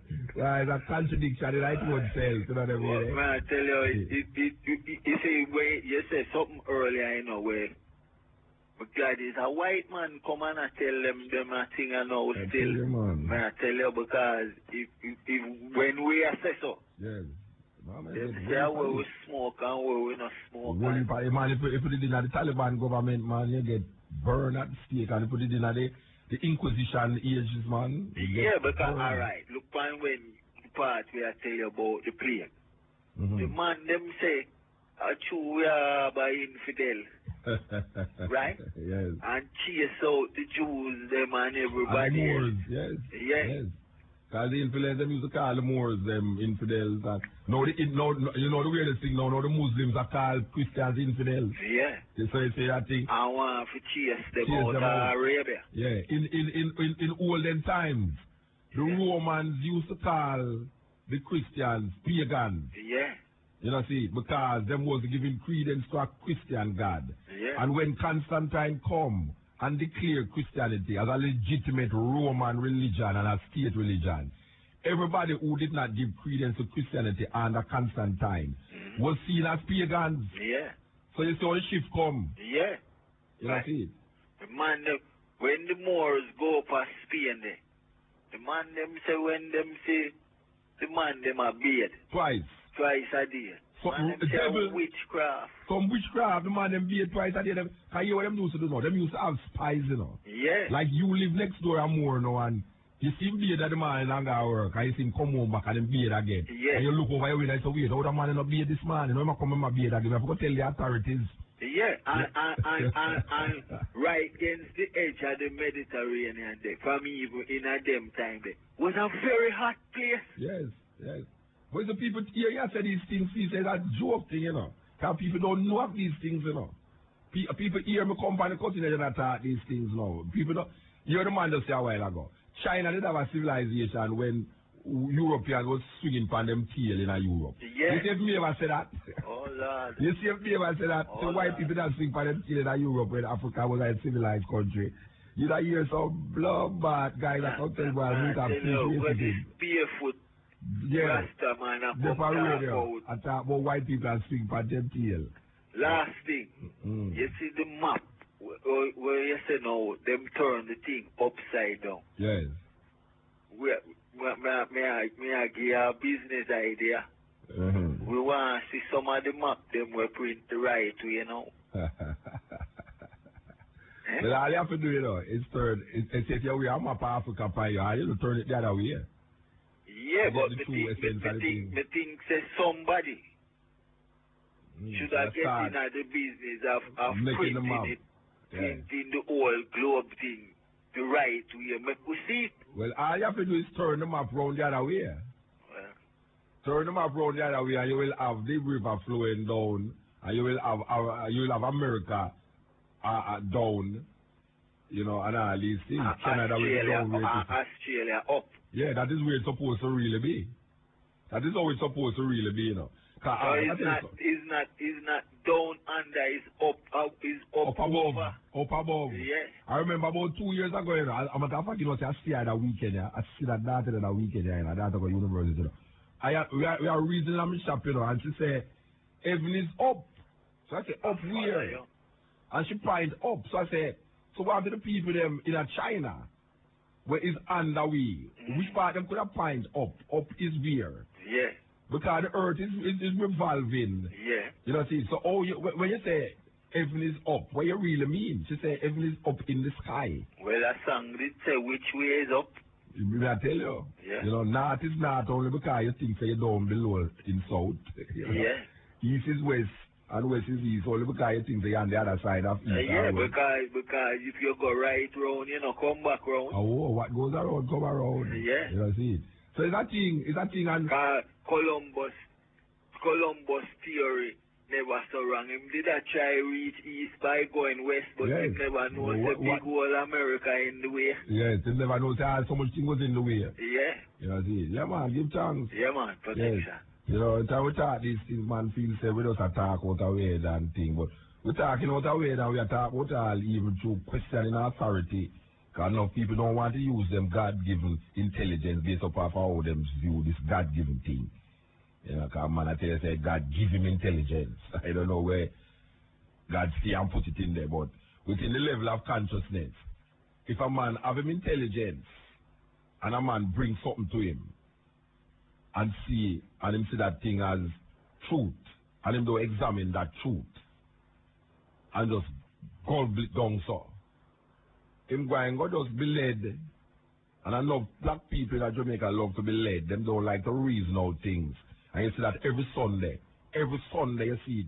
Again, the majority of people in Jamaica right now go to church at least one Sunday in every month, giving credence to a Christian God. And when I look at Jamaica today, and I see the poverty and the death and the destruction, the suicide and the abuse of women and children, I now blame God, because I don't even know who is this God or what is this God that them talk about. But I know, say, these people who worship this God is in a serious problem, because they are the ones that perpetuate these gun crimes, these abuse of women and children, and all these suicide and all these robbery and corruption that is taking place in small Jamaica. I don't know if I should have really look and say, what happened to the African concept and the African original way that them don't teach we? That when you find it now you hear says voodoo and hobby and this and that and all these things. Because anything where African know them say is devil worship. You know, see, devil worship, but them worship a God who kill off, are said to have killed off every firstborn Egyptian youth. What did those little Egyptian children do? The God would spend them raw against it because what? Because he want to take some children or take for the people them who him say him love out of this country. A compassionate God and an all-powerful God don't need to kill thousands of people to free the people who him love, because him is all-powerful. What is proof? What him trying to prove? What is this God trying to prove? Who him proving it to? Who him proving it to? So I am putting it forward and again and again and again, that this concept of God, this anthropomorphic idea of God, was given to us by some insecure men. It has nothing to do with no supernatural element of creation or supernatural being that is pumping the consciousness of these men. These men is being driven by power and by greed and by the need to control and manipulate through fear the minds of anyone who come in contact with that concept and that idea. It has nothing to do with no being outside of these people, because everything wrong or right is coming from the mind and the behavior of men.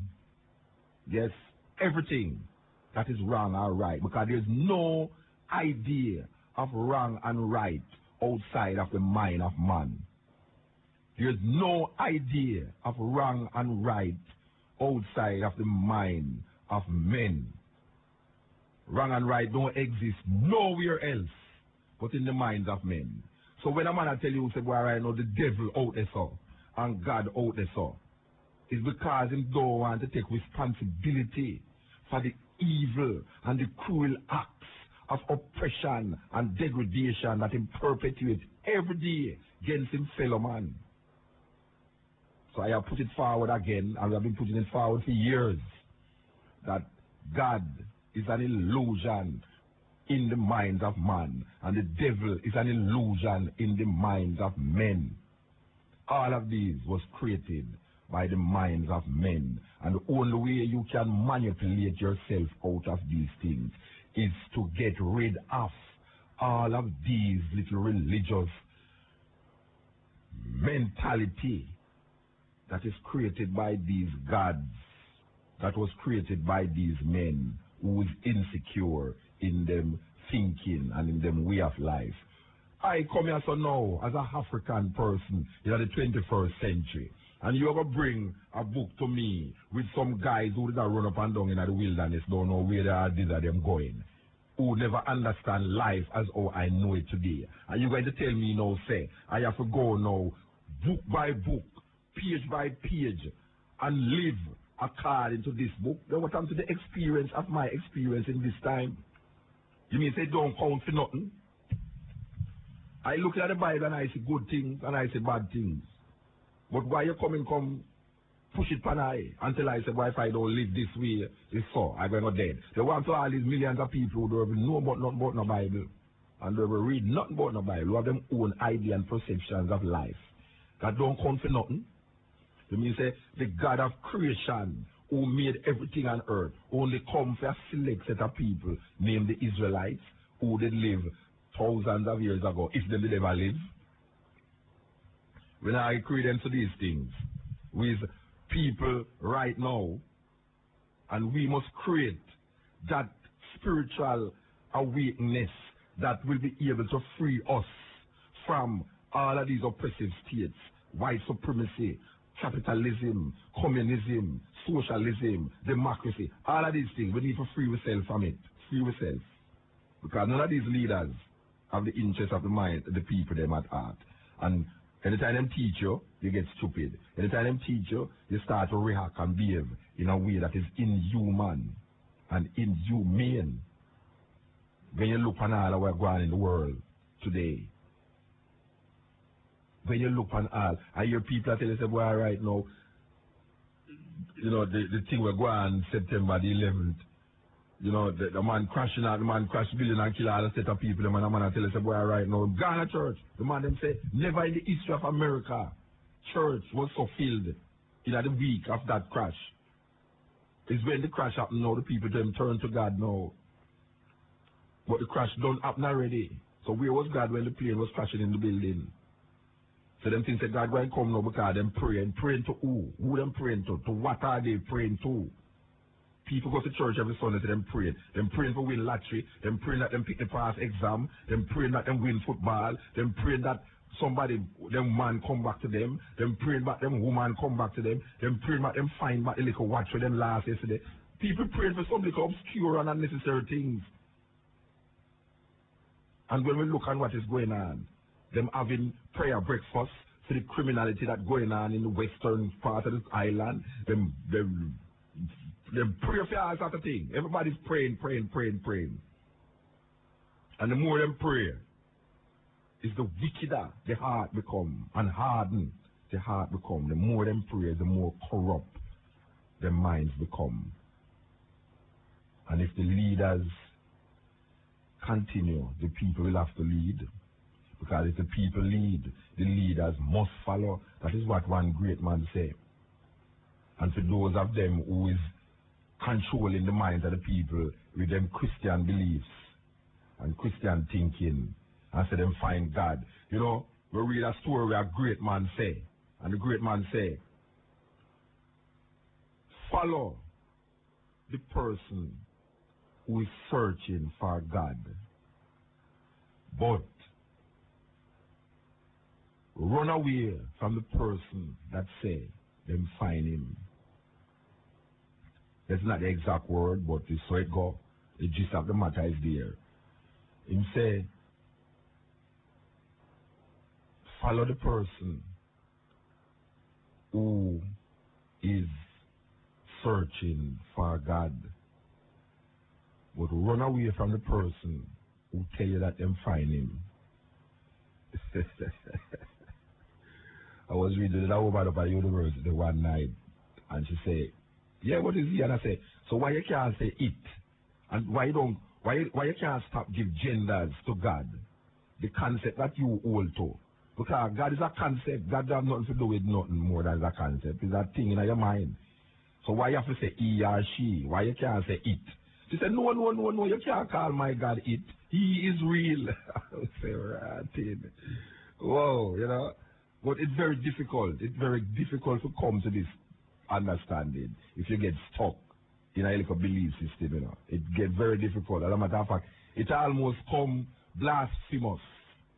It almost come, you know, crazy for even come on a national radio, come say to the people of Jamaica, say, watch a man. This is the concept of God. The concept of God not going to help Uno. It's not going to help the people in Jamaica. It's not going to help the world. Because it's the same concept of God that caused the world to in the problem where it's in right now.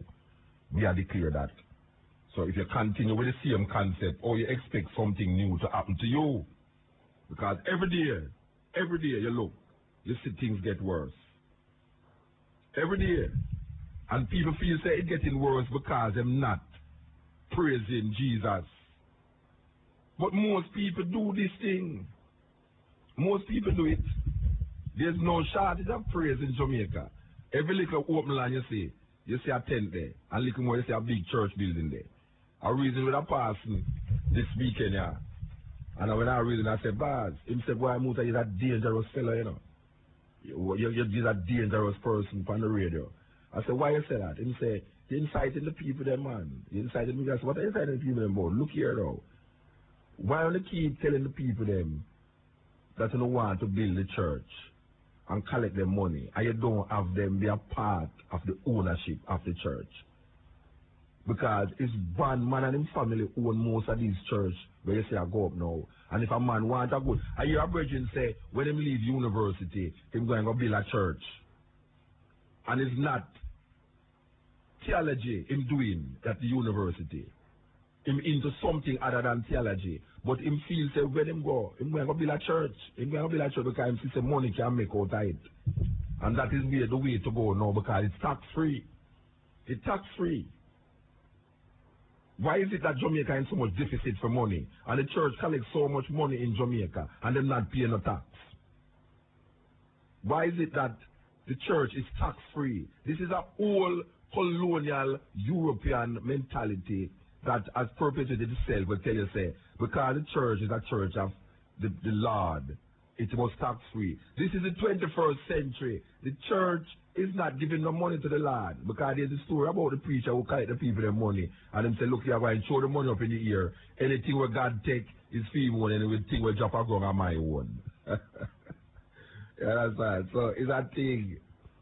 The church should be paying tax because the amount of money that passes through the church every Sunday could help the deficit in our cash flow in Jamaica to build roads and schools and hospitals for black people to go by instead of waiting for God to put them in heaven and waiting for them to die to take away their other inheritance from them.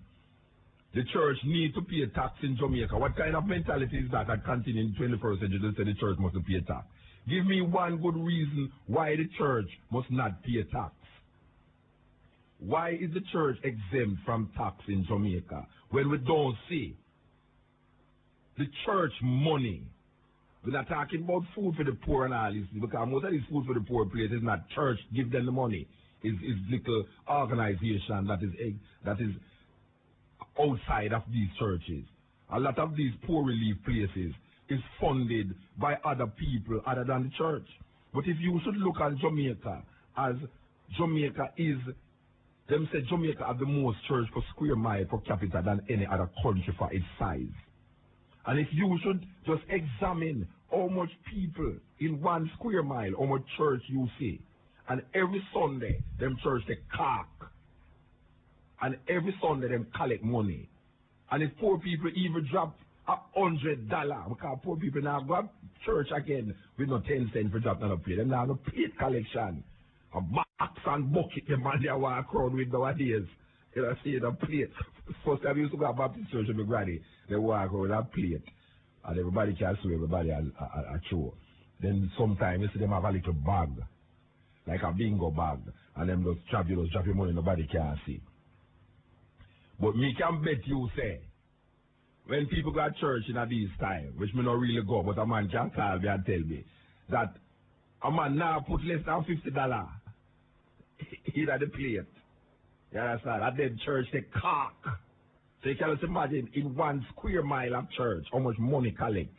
But if you talk about in a Kingston, just in a Kingston, The amount of church when a Kingston is full up per Sunday. You can't imagine how much money collect this Rasta. The money we collect in a church for every Sunday in a Jamaica. Suppose it can alleviate enough things we are going in Jamaica right now socially for the people them. But we don't see it spilling off in the wider community most of the time. All we see is big and brighter church places going up and more recreational facilities for people who don't want to go to parties, but they have their own party, who don't want to go to a Stone Love session or go to a Sting, but them have them stage show. We go and see them like Sting, don't go think them and say is Jesus, and the man them over there so I say Jah. But no difference so there, because of the same kind of music, the same hold up your hand if you love Jesus, wave your hand in the ear if you love Jesus, and the same DJ are going and things. So no difference so there. But them is exempt. Them is tax exempt people. I vex about those things. I vex about that Rasta. Where I see my country can be really, really money earned every Sunday.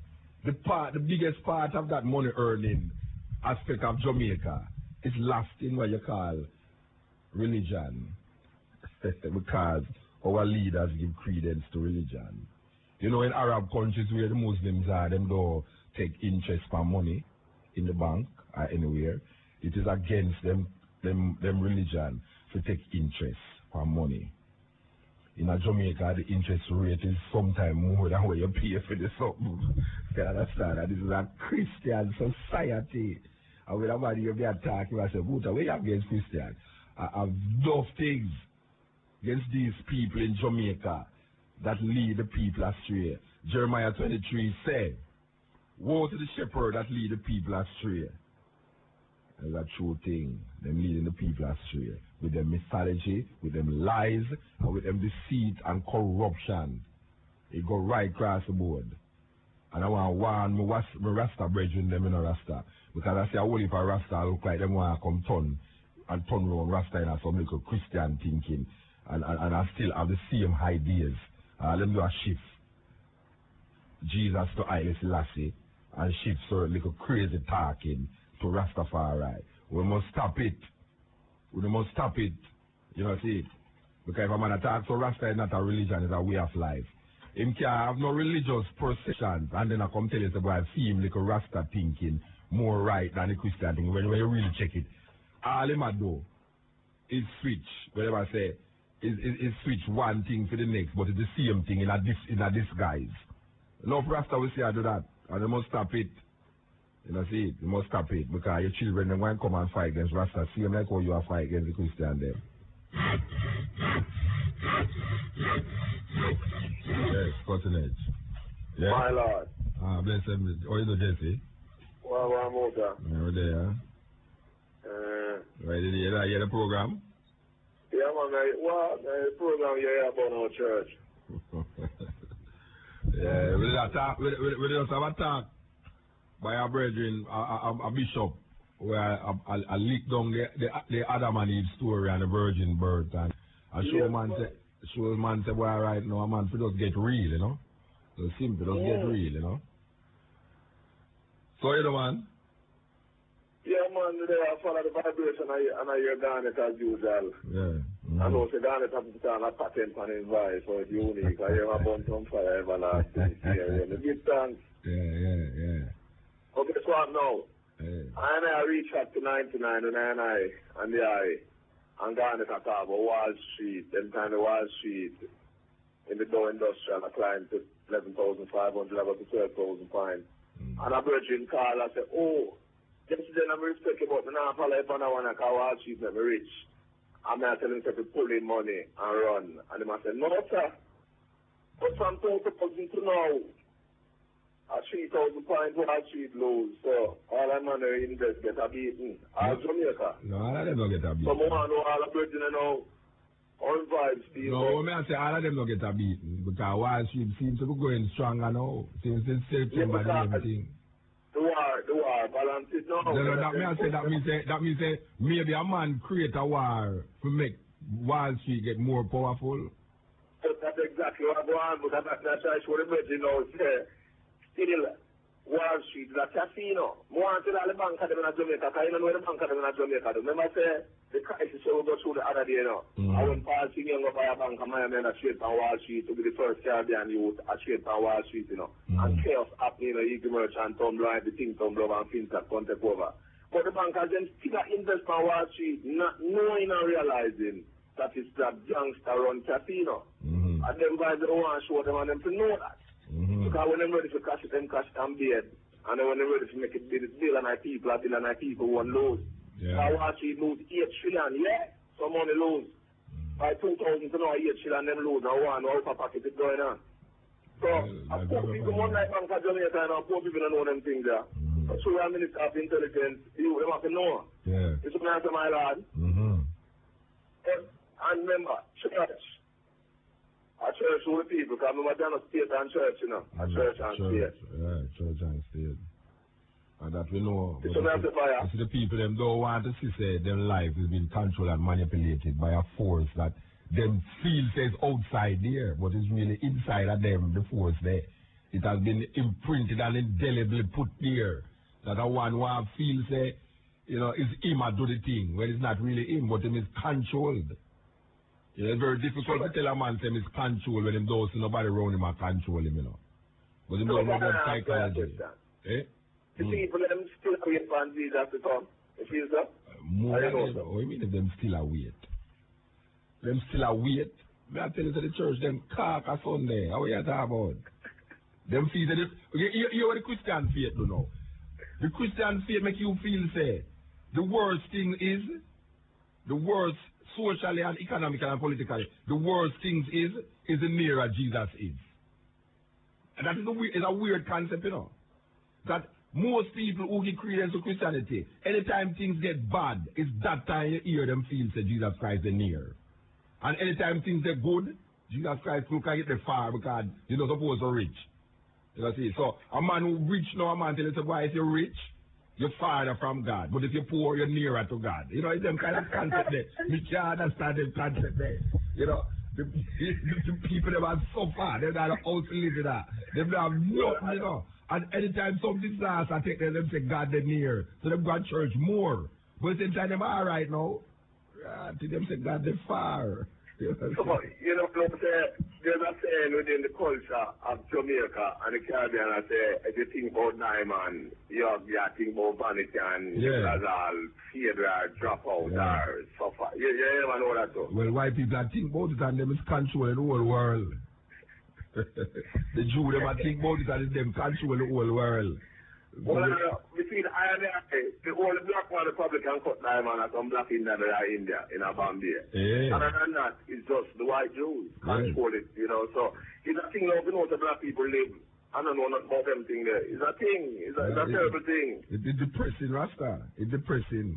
Because I can't understand our man in the worst poverty of poverties, right? And it's very much in the worst of poverties, Rasta. You see him run down to church. You notice a whole heap of people who turn Christian. It's not love them Jesus, you know. It's fear them situation, you know. So anytime some disasters take them in life, them change and gone to Jesus. You know, see. But anytime everything alright with them, Jesus is forgotten.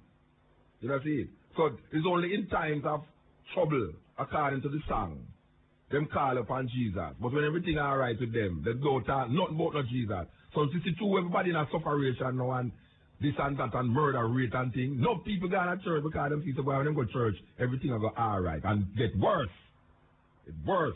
Then I have asked the next question. Then, you know, she said, with the Arab, so-called Arab force threaten Christianity. Then, you know, she said, the church people have it as prophecy. She said, you don't know, a force of a rise up. Well, like that, we'll show you how people think. You see, now, you see, what them go now, them go look in at the Bible now, you know, to find a rationale in relation to fit them God about what is taking place. So when all the building crashing at the plane now, when the plane crashing at the building now and America gone over this to kill all the people them now, you have Christians who go in at the Bible and try to find a rational Bible thinking to justify or not justify what is taking place.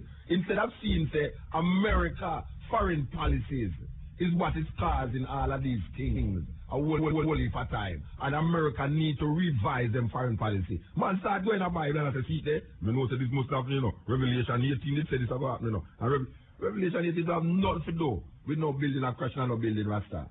With no plane a crash and no building, Revelation have nothing to do with it. Man must wake up to them reality there because every race, every nation of people who read the Bible, anytime something affect them turn to the Bible to see how it relates to them. In every time, in every ages, from the Bible was given to us 2,000 years now, everything that happened to mankind in relationship to Christian thinking, people turn to the Bible to justify or not justify the action or the reaction that take place in the reality of the life. So the Bible is not a specific time period.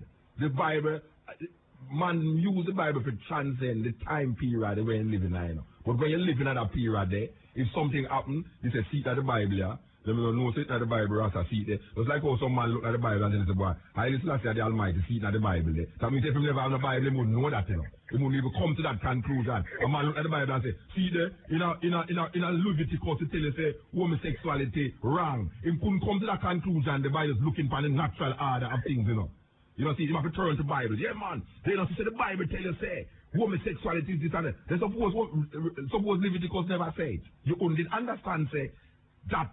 Just by looking at nature, you don't have to even give credence to that. Why you have to turn to the Bible to know that? And then want to the part of the Bible where we oppress women, like the man I tell you about the 10 Commandments. The 10 Commandments, thou shalt not covet your neighbor's wife, nor his oxen, nor is this and that. That means that you have put woman and oxen and all them things together. And lump of woman together. Woman not see these things. Woman not see this. Moses did learn things in Egypt. And where Moses give the people them, the Jews them, is where the Pharaohs them give him. And it's more than that the Pharaohs them give him to. So you have to go back to the root of where Moses go learn for him thing. To come learn about the essence and the quality of life that black people used to live before all of these Bible doctrine come and mess up and mash up the whole concept of the thing. You know, so I will fix up the Bible now. Eh? I will press the Bible print now. Oh, which one? Oh. The press? The oppressor. The oppressor. You know, Oxford the oppressor press. You know, it's the Oxford press in England. Oxford. Yeah, when I look at this thing in a Rastafari tradition now is Rasta will worship Bible and Rasta will say, my Lord, we have to look on the Bible good, because the Bible have black people across Egypt. And Egypt have one of the highest existence of black people worldwide. And have I across Egypt. And a big up Moses, and a big up Yahweh, and a big up Jehovah. And man, I tell something they're full enough to know all them things. Yeah, I was God of war in Israelite. No. When I say you mean the East Coast. Yeah. The East Coast, man. Yeah. It's a war God. You know, it's not the same God in Isaiah, not the same God in the New Testament. It's a different God. It's a different concept. You see, when Isaiah and Jeremiah and them man they come, them kind of balance the thing a little more. And in at the time now, when them say now Christianity evolved now from this thinking, them balance the thing even more. So we come now in the 21st century. We can't go follow point blank everything that happened 2,000 years ago and everything that happened 5,000 years ago. We have our own intelligence, we have our own information, we have our own thing that is going on now. So we need to evolve out of those things now and come to a reality of where we're there. It's just simple that. You don't need no big scientists and no big white boy to come here to come tell black people these things. Or black people just stiff-legged and fool. That every time white people talk, them agree. And every time black people talk, them say, well, I mean, I'll listen to where I say, Rasta. You know, see? Yeah, I program. Not a program with Gavin Minor. Look at the moment. They ride bicycle. First of all, I bicycle all over Kingston, all over Ghetto. Yeah. I do and love my camera out and give tea and talk to him. And no one to do nothing. Yeah. If Rasta come and get to Rasta, what you want? Call police. Rasta come and get one Sunday, you call police for the karate. Two white guys come with white shirt and black pants with a bicycle and a Bible like man. You call him at your house and put him by your veranda, give him your daughter too. What? I saw them go on. And say, oh, a nice white fellow. Come in. You know, see, white people now have a rabbi, but a Rasta man who come at your gate one Sunday morning, is either beg him or beg you something, or is rob him come for rob you. You see? Where you are now? You see, meanwhile you look on the Rasta man for rob you are your silver and gold. The white man can come in and rob you, your mind. You know see? It's your mind him coming at your house come rob you, you know. So when you take that two white boy in your house to sit down there and talk to you, you feel say your jewelry safe inside, but your mind gone. So you go and rob the Rasta man who come at your gate now and feel say why the Rasta man come there to come rob you your gold. When the white boy come in and rob you your mind. So which one is more precious, your gold or your mind? You know, see? I said, no, soon after I get to know and them boy right now get to know, so I can't talk to the ghetto youth, them and I talk to our Cantibale and Riemann Jungle and all the youth them about Jamaica. All should that took, I you them all listen on next, I no feed forward. You them all tell me now, they know you may have he's the more the black people them know there. Before Jacob them got Egypt, Isis held it there, Amen Ra did there, Pat Moses did there, Amen Moses did there. They just want black people to know them thing there. And that book in the Bible, black people to put it away. I'm not trouble I make with them statements I give my Lord. Because I tell you to the Bible confused and the Bible set up to make black people look bad and black people look low. That Arab can't say yes, black people sit in a slavery. So I just want to touch on a point like this now, I make you look about even Fiaga they know not GLP now. I make all some statements and now say boy Kingdom can't read and him not to get them contract they are rare. So more Fiaga say if a black youth rise up and I heard now in Jamaica because he never get university education, if it's not supposed to eligible or qualify to get them type of contract and them type of work there. Or them type of work for just got to certain high class people.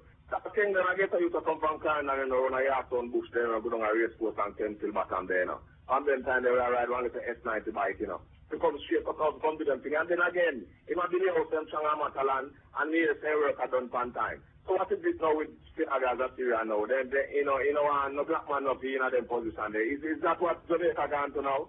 And we must try, you know, we must try to make a feud. It should typically now.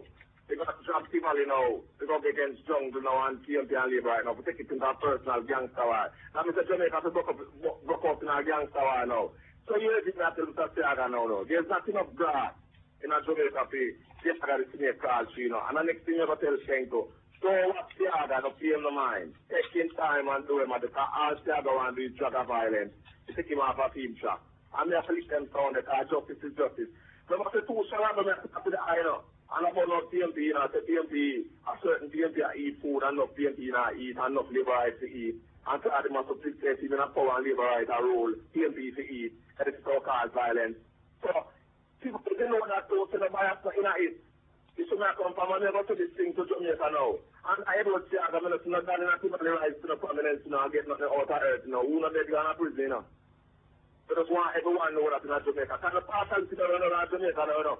I never talk about Afghanistan and international vibration, and when it comes to Jamaica, we don't iron out them things there, no. No gangster one have a break out in Jamaica, and no innocent people now are dead. And if I look at Mr. Fiaga drop, I would not draw them vibration, I would just want them to know that it's not going to work, you know. So we have to talk to you them from both sides.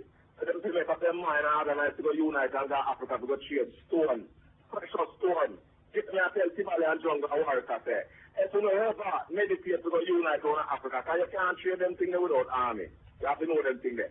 If you know ever unite, you know they are forced to reckon with in righteousness defending black people finance. You shouldn't have to move Abaruka. Yeah, ma'am, I listen. No partiality. You shouldn't have to tell us that you are that they want to win election into the fight politics, intelligent, intellectualist. You have to tell black people and go to if people writing speak and say it properly. But I don't go in a gang war now, because I never work in Jamaica. Too much black people are dead in Jamaica in my life. 900 to 1,000 on an election day. You see where I come from? Well, I tell you. I was up on the podium, I was up on the stage, we have to make black people know. People in Jungle to know, work and stronger to know, and untouchables to know, and show up to know. Sometimes we just stop the nonsense and look towards Africa and unite. And we need army on it, you know. I know it's true touch more of the argument in the Muta. When the movement look white boy that ride up and up to the ghetto. Jamaica and bad man, afraid of white people. We can't say that. I'm not afraid to say that. No matter where them come from down there. They feel that they shoot black people in a second by the blink. Black men shot black people. But white people, come on, now can I science that? That means I tell you, say, if Sunday morning Some of them people are sitting at them gate and see a Rasta man come at the gate. The first thing them guys go do is call police and I drive for them gun or something. I just see the Rasta man come to come rob them and them jewelry. But you see 2 white boys come at them gate Sunday morning, they would have more want the white boy them come sit down on them veranda and say, boy, the white man now go rob them. But I want to know out of your gold and your diamond and your mind, which one is more important to you, because the white boy gone with your mind, you feel that the Rasta man come for your jewelry. You know, you have to watch out. White boy gone with his mind and gone with his diamond too. That's another diamond for Rasta man rob. And it's a necklace. So we're couple stone over. We look around, we call it we call it a Muta. We call it a couple of gold, man. White, what they call it what? Brass? Brass, man. Might have been brass and piece of Rasta come to that white man don't take when diamond and come to mine. Yeah, man, I tell him my lord. Give the book. I tell him what's up to my and pray. But you know why you too worry about the Bible still no Muta? No, me not worry. Wait a minute, me not worry, Rasta. Listen to that, we don't want to worry still, but we don't know if I get turned out still, but at the same time, it's balance up, because remember, you know, enough reasoning going on the cutting edge, you know, where them think a story in the liberty of black people, past, present, and future, you know. So me know that I might have compiled it in a cassette, but not that I use to compile it all type of way. And I said, boy, this did say and that did. Hello? No, that am I, you know, phone now. I said, me have a minute, so you don't know. Okay. But so me I come from, not to compile it. And in the future, the youth them have it to listen to. So let the youth them know that I and I run and write a new Bible. Of course. So me I come from. True experience. It's a man, true liberty and living. Yeah, that true liberty and experience. We have to just know, comprehend what is taking place through our reality and just write our one thing. That is why it's so important that these musicians say the right thing. Because the musicians them say the right thing, it will go down in history as a biblical scriptures. You know, see? But most of the musicians them are praise all some people them know about, man, or some Yahweh and something. But anyway, in the Prime Minister near the Saints, what happened? Me know you. It's a year to PJ near the Saints over Portmore. No, nearly, him failed, him drop down. Again? Yeah, every time I go over there, him drop down. I'm not saying I'm exhausted. So they put him for rest. So we don't know, he must stop rest and all. Man gone, stick him thing done. But I tell the people them say, we need to wake up Rasta. I mean, it's kind of difficult to tell you at 5 to 3 for wake up. But we are talking about a kind of wake up there. We are talking about reality check. Reality check. I will say it so many times on this program that it come like a battering board and all, but we can't say it too much. Check your life. Check the collective. Check what's going on in the world today. Check what's going on in Jamaica. Check the philosophy. Check the religion. Check the politics of Jamaica. And tell me if you feel justified that what is happening is what you want to happen. Check it. Check the religion of the country.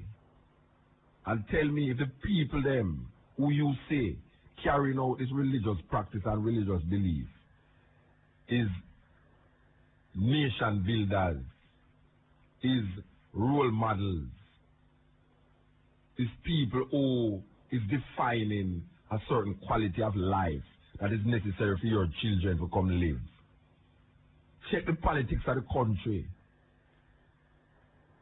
and see if the politician them who you give power over your son and your daughter, that when certain times of the year come, or every 5 years, the slaughtering of your sons and daughters is necessary to keep these people in power. Check and see if this is the quality of life that is necessary for you and your children to live in this society.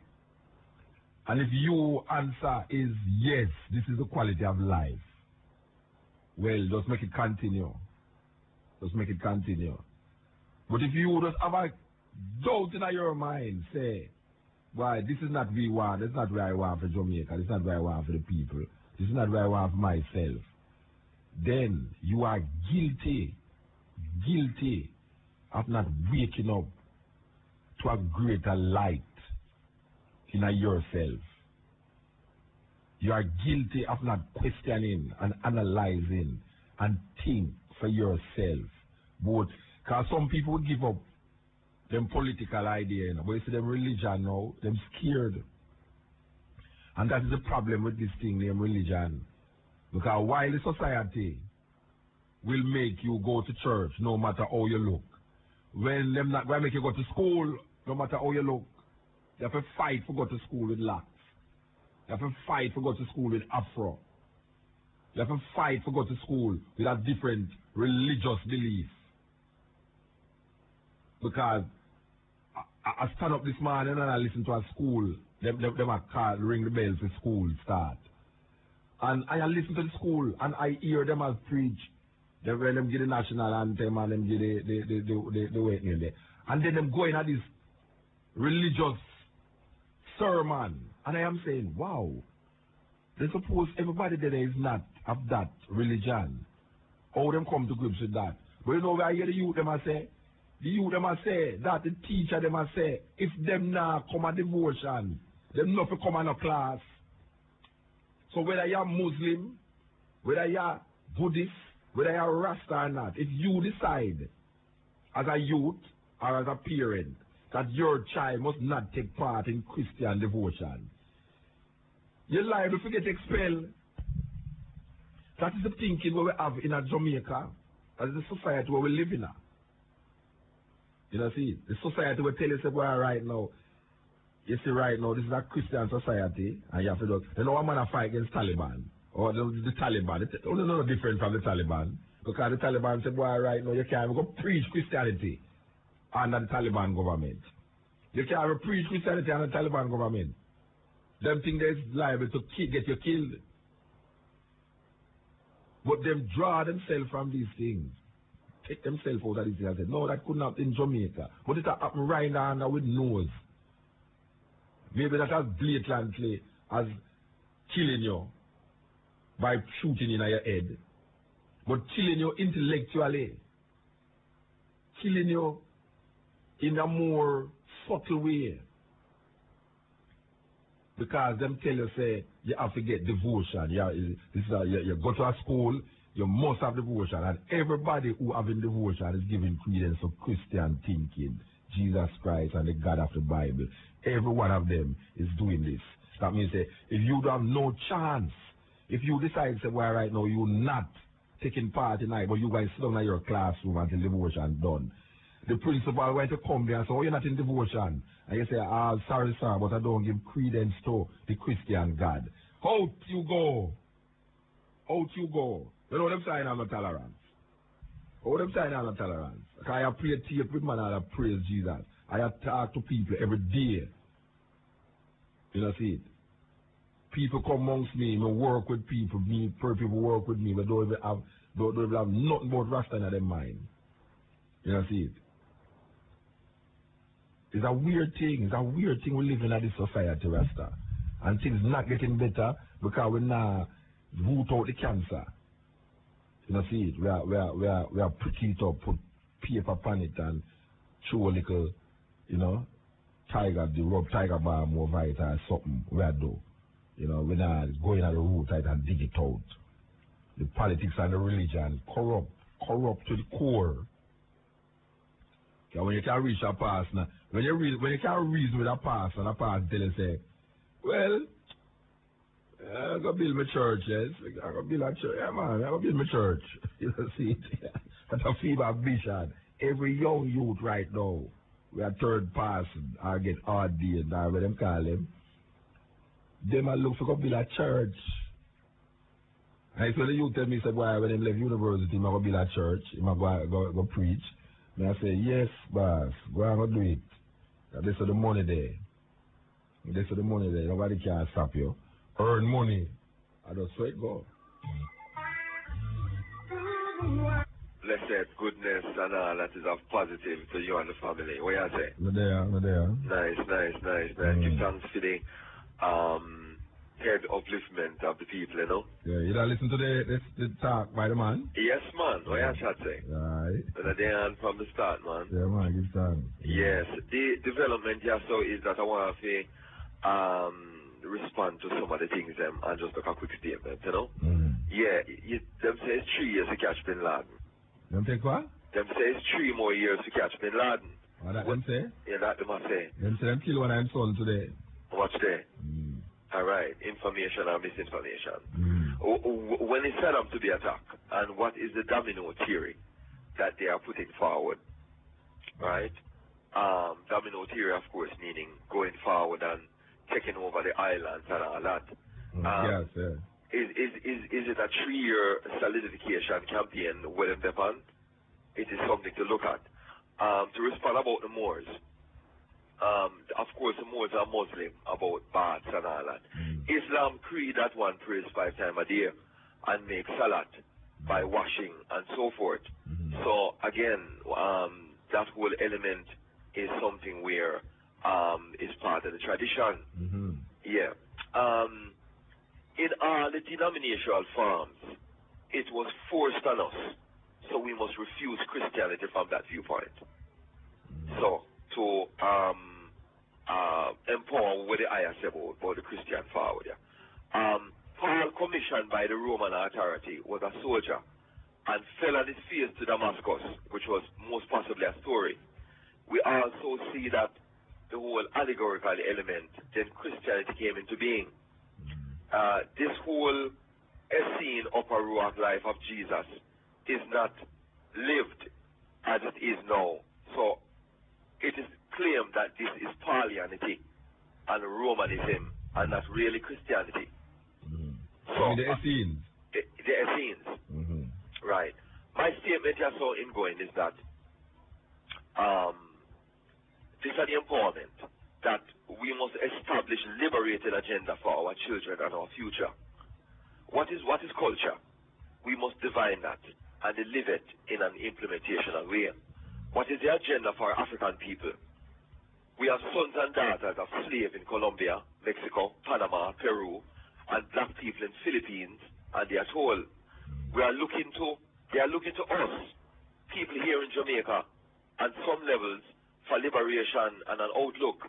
For example, in Hawaii, they have joined reggae to the traditional rhythms to call it Jawaiian and play both of them together. In Tonga, the same. So we need traditional culture and to study that element and to pass it forward to a futuristic endeavor. I'm going to tell you something now with Christianity now. Got you. You see, anytime you embrace Christianity, it will allow you to keep your indigenous culture. Because there's no culture in Christianity. Go ahead. You see, so what happened now is that if you're an African in a certain culture perspective, when you embrace Christianity, you start to see your culture as derogative or as opposed to Christian beliefs. Okay. A whole heap of religion, and I can tell you a whole heap of religion that allow you to keep your culture, but still maintain that religious perspective. But Christianity don't allow that. That is why Christianity is so oppressive to indigenous people, especially African people and people of color. That is true, Muta. But I'm going to show you in one sense that I see them operating side by side. I was in Ghana 17 years ago. And the Queen Mothers and people in Ghana, more so than the rest of the West African countries, have their traditional worship and so forth, yet they are Christians. Yeah, well, the Santa Ria is something like that, you know. I'm sorry? No, I understand what you say, because Santa Ria, out of Brazil and Cuba, it's something like that, where you have the voodoo, but you use the Christian symbols. You see? This come out of the tradition of masking voodoo or masking. Right. But it's not really that the people maintain. You see, when I say Christianity do have a culture, because the people them maintain them culture, you know, but them use Christianity to mask it. Right, I understand that. Yeah. And I mean, in all of the traditions from Brazil Lukumi, Candomblé, and the rest of it. And as they say, Santeria is used, the saints are used to be put in place for the African gods. Yes. Yeah, but, you know, what I'm saying is that, you know, even until today, it is so locked in where the people are, if you don't choose to be Christian, then people see you as something negative. Yeah, definitely. You know? Anyway, yeah, give thanks for that. Again, there's an eldership tradition in Ghana, and there's a tradition of what is called soul washing, where purification and initiation is done to embody and bolster the spirit and the people. Yeah. We need to have a name change, a vast name change, because it empowers the spirit to credentialize higher thought factors within our people. Yeah. Again, it is the people. As a people, 3/5 of a human being is unacceptable. We must look forward to reject a lot of this belittling. I'm sorry? The 3/5 thinking. Yes, I am. Yeah. And the youth them to learn a skill. Academic is just part of the solution. Yeah. My last statement is East to meet West. We must use the cross-cultural connection from Zimbabwe and Angola and Brazil and the Kikongo and Bakongo tradition to foster what we have here so in terms of our drumming and our cultural ideas and share them and learn greater essence to that cultural reality so that we can be more harmonized as one people globally. Yeah. Yes? Yeah, man. So, Muta, thank you. Give thanks. Blessed, yeah? I did. One love. Yeah, man. The virgin talking, nice talk. Yeah. Enough respect, enough blessings to Jesse. Yes. When the man called on the gangwire thing. Yes. Because gangwire thing to stop and people afraid to get up and talk who are building things in Jamaica for a long while. You understand me? I say, more love to the eye, more love to the brother, and just keep the faith and the good work and give thanks. Yeah, man. Give thanks, Virgin. Yeah, man. More power. Yeah? Yeah. Okay, so we're going to come out of here now. This is the cutting edge on RFM. So I say give thanks to the ones that who stay with me. The journey from 11 till now. And we want to tell people that next week we're going to present part 2 of this Bishop, Anglican Bishop talk. Next week we're going to talk about the virgin birth. Understand? And as I say, we want to bring back a tape name, don't know much about the Bible. We want to bring back a tape in December. Yeah. Understand? So, but there we go. This is the cutting edge on RFM coming through. We give thanks to the moment. It's always a serious honor for there to just talk these talk and walk these walks. I will know say no other radio program now will present it this way. You know see it. So if we are commissioned to do it, we don't get commissioned to do it. Just so it go.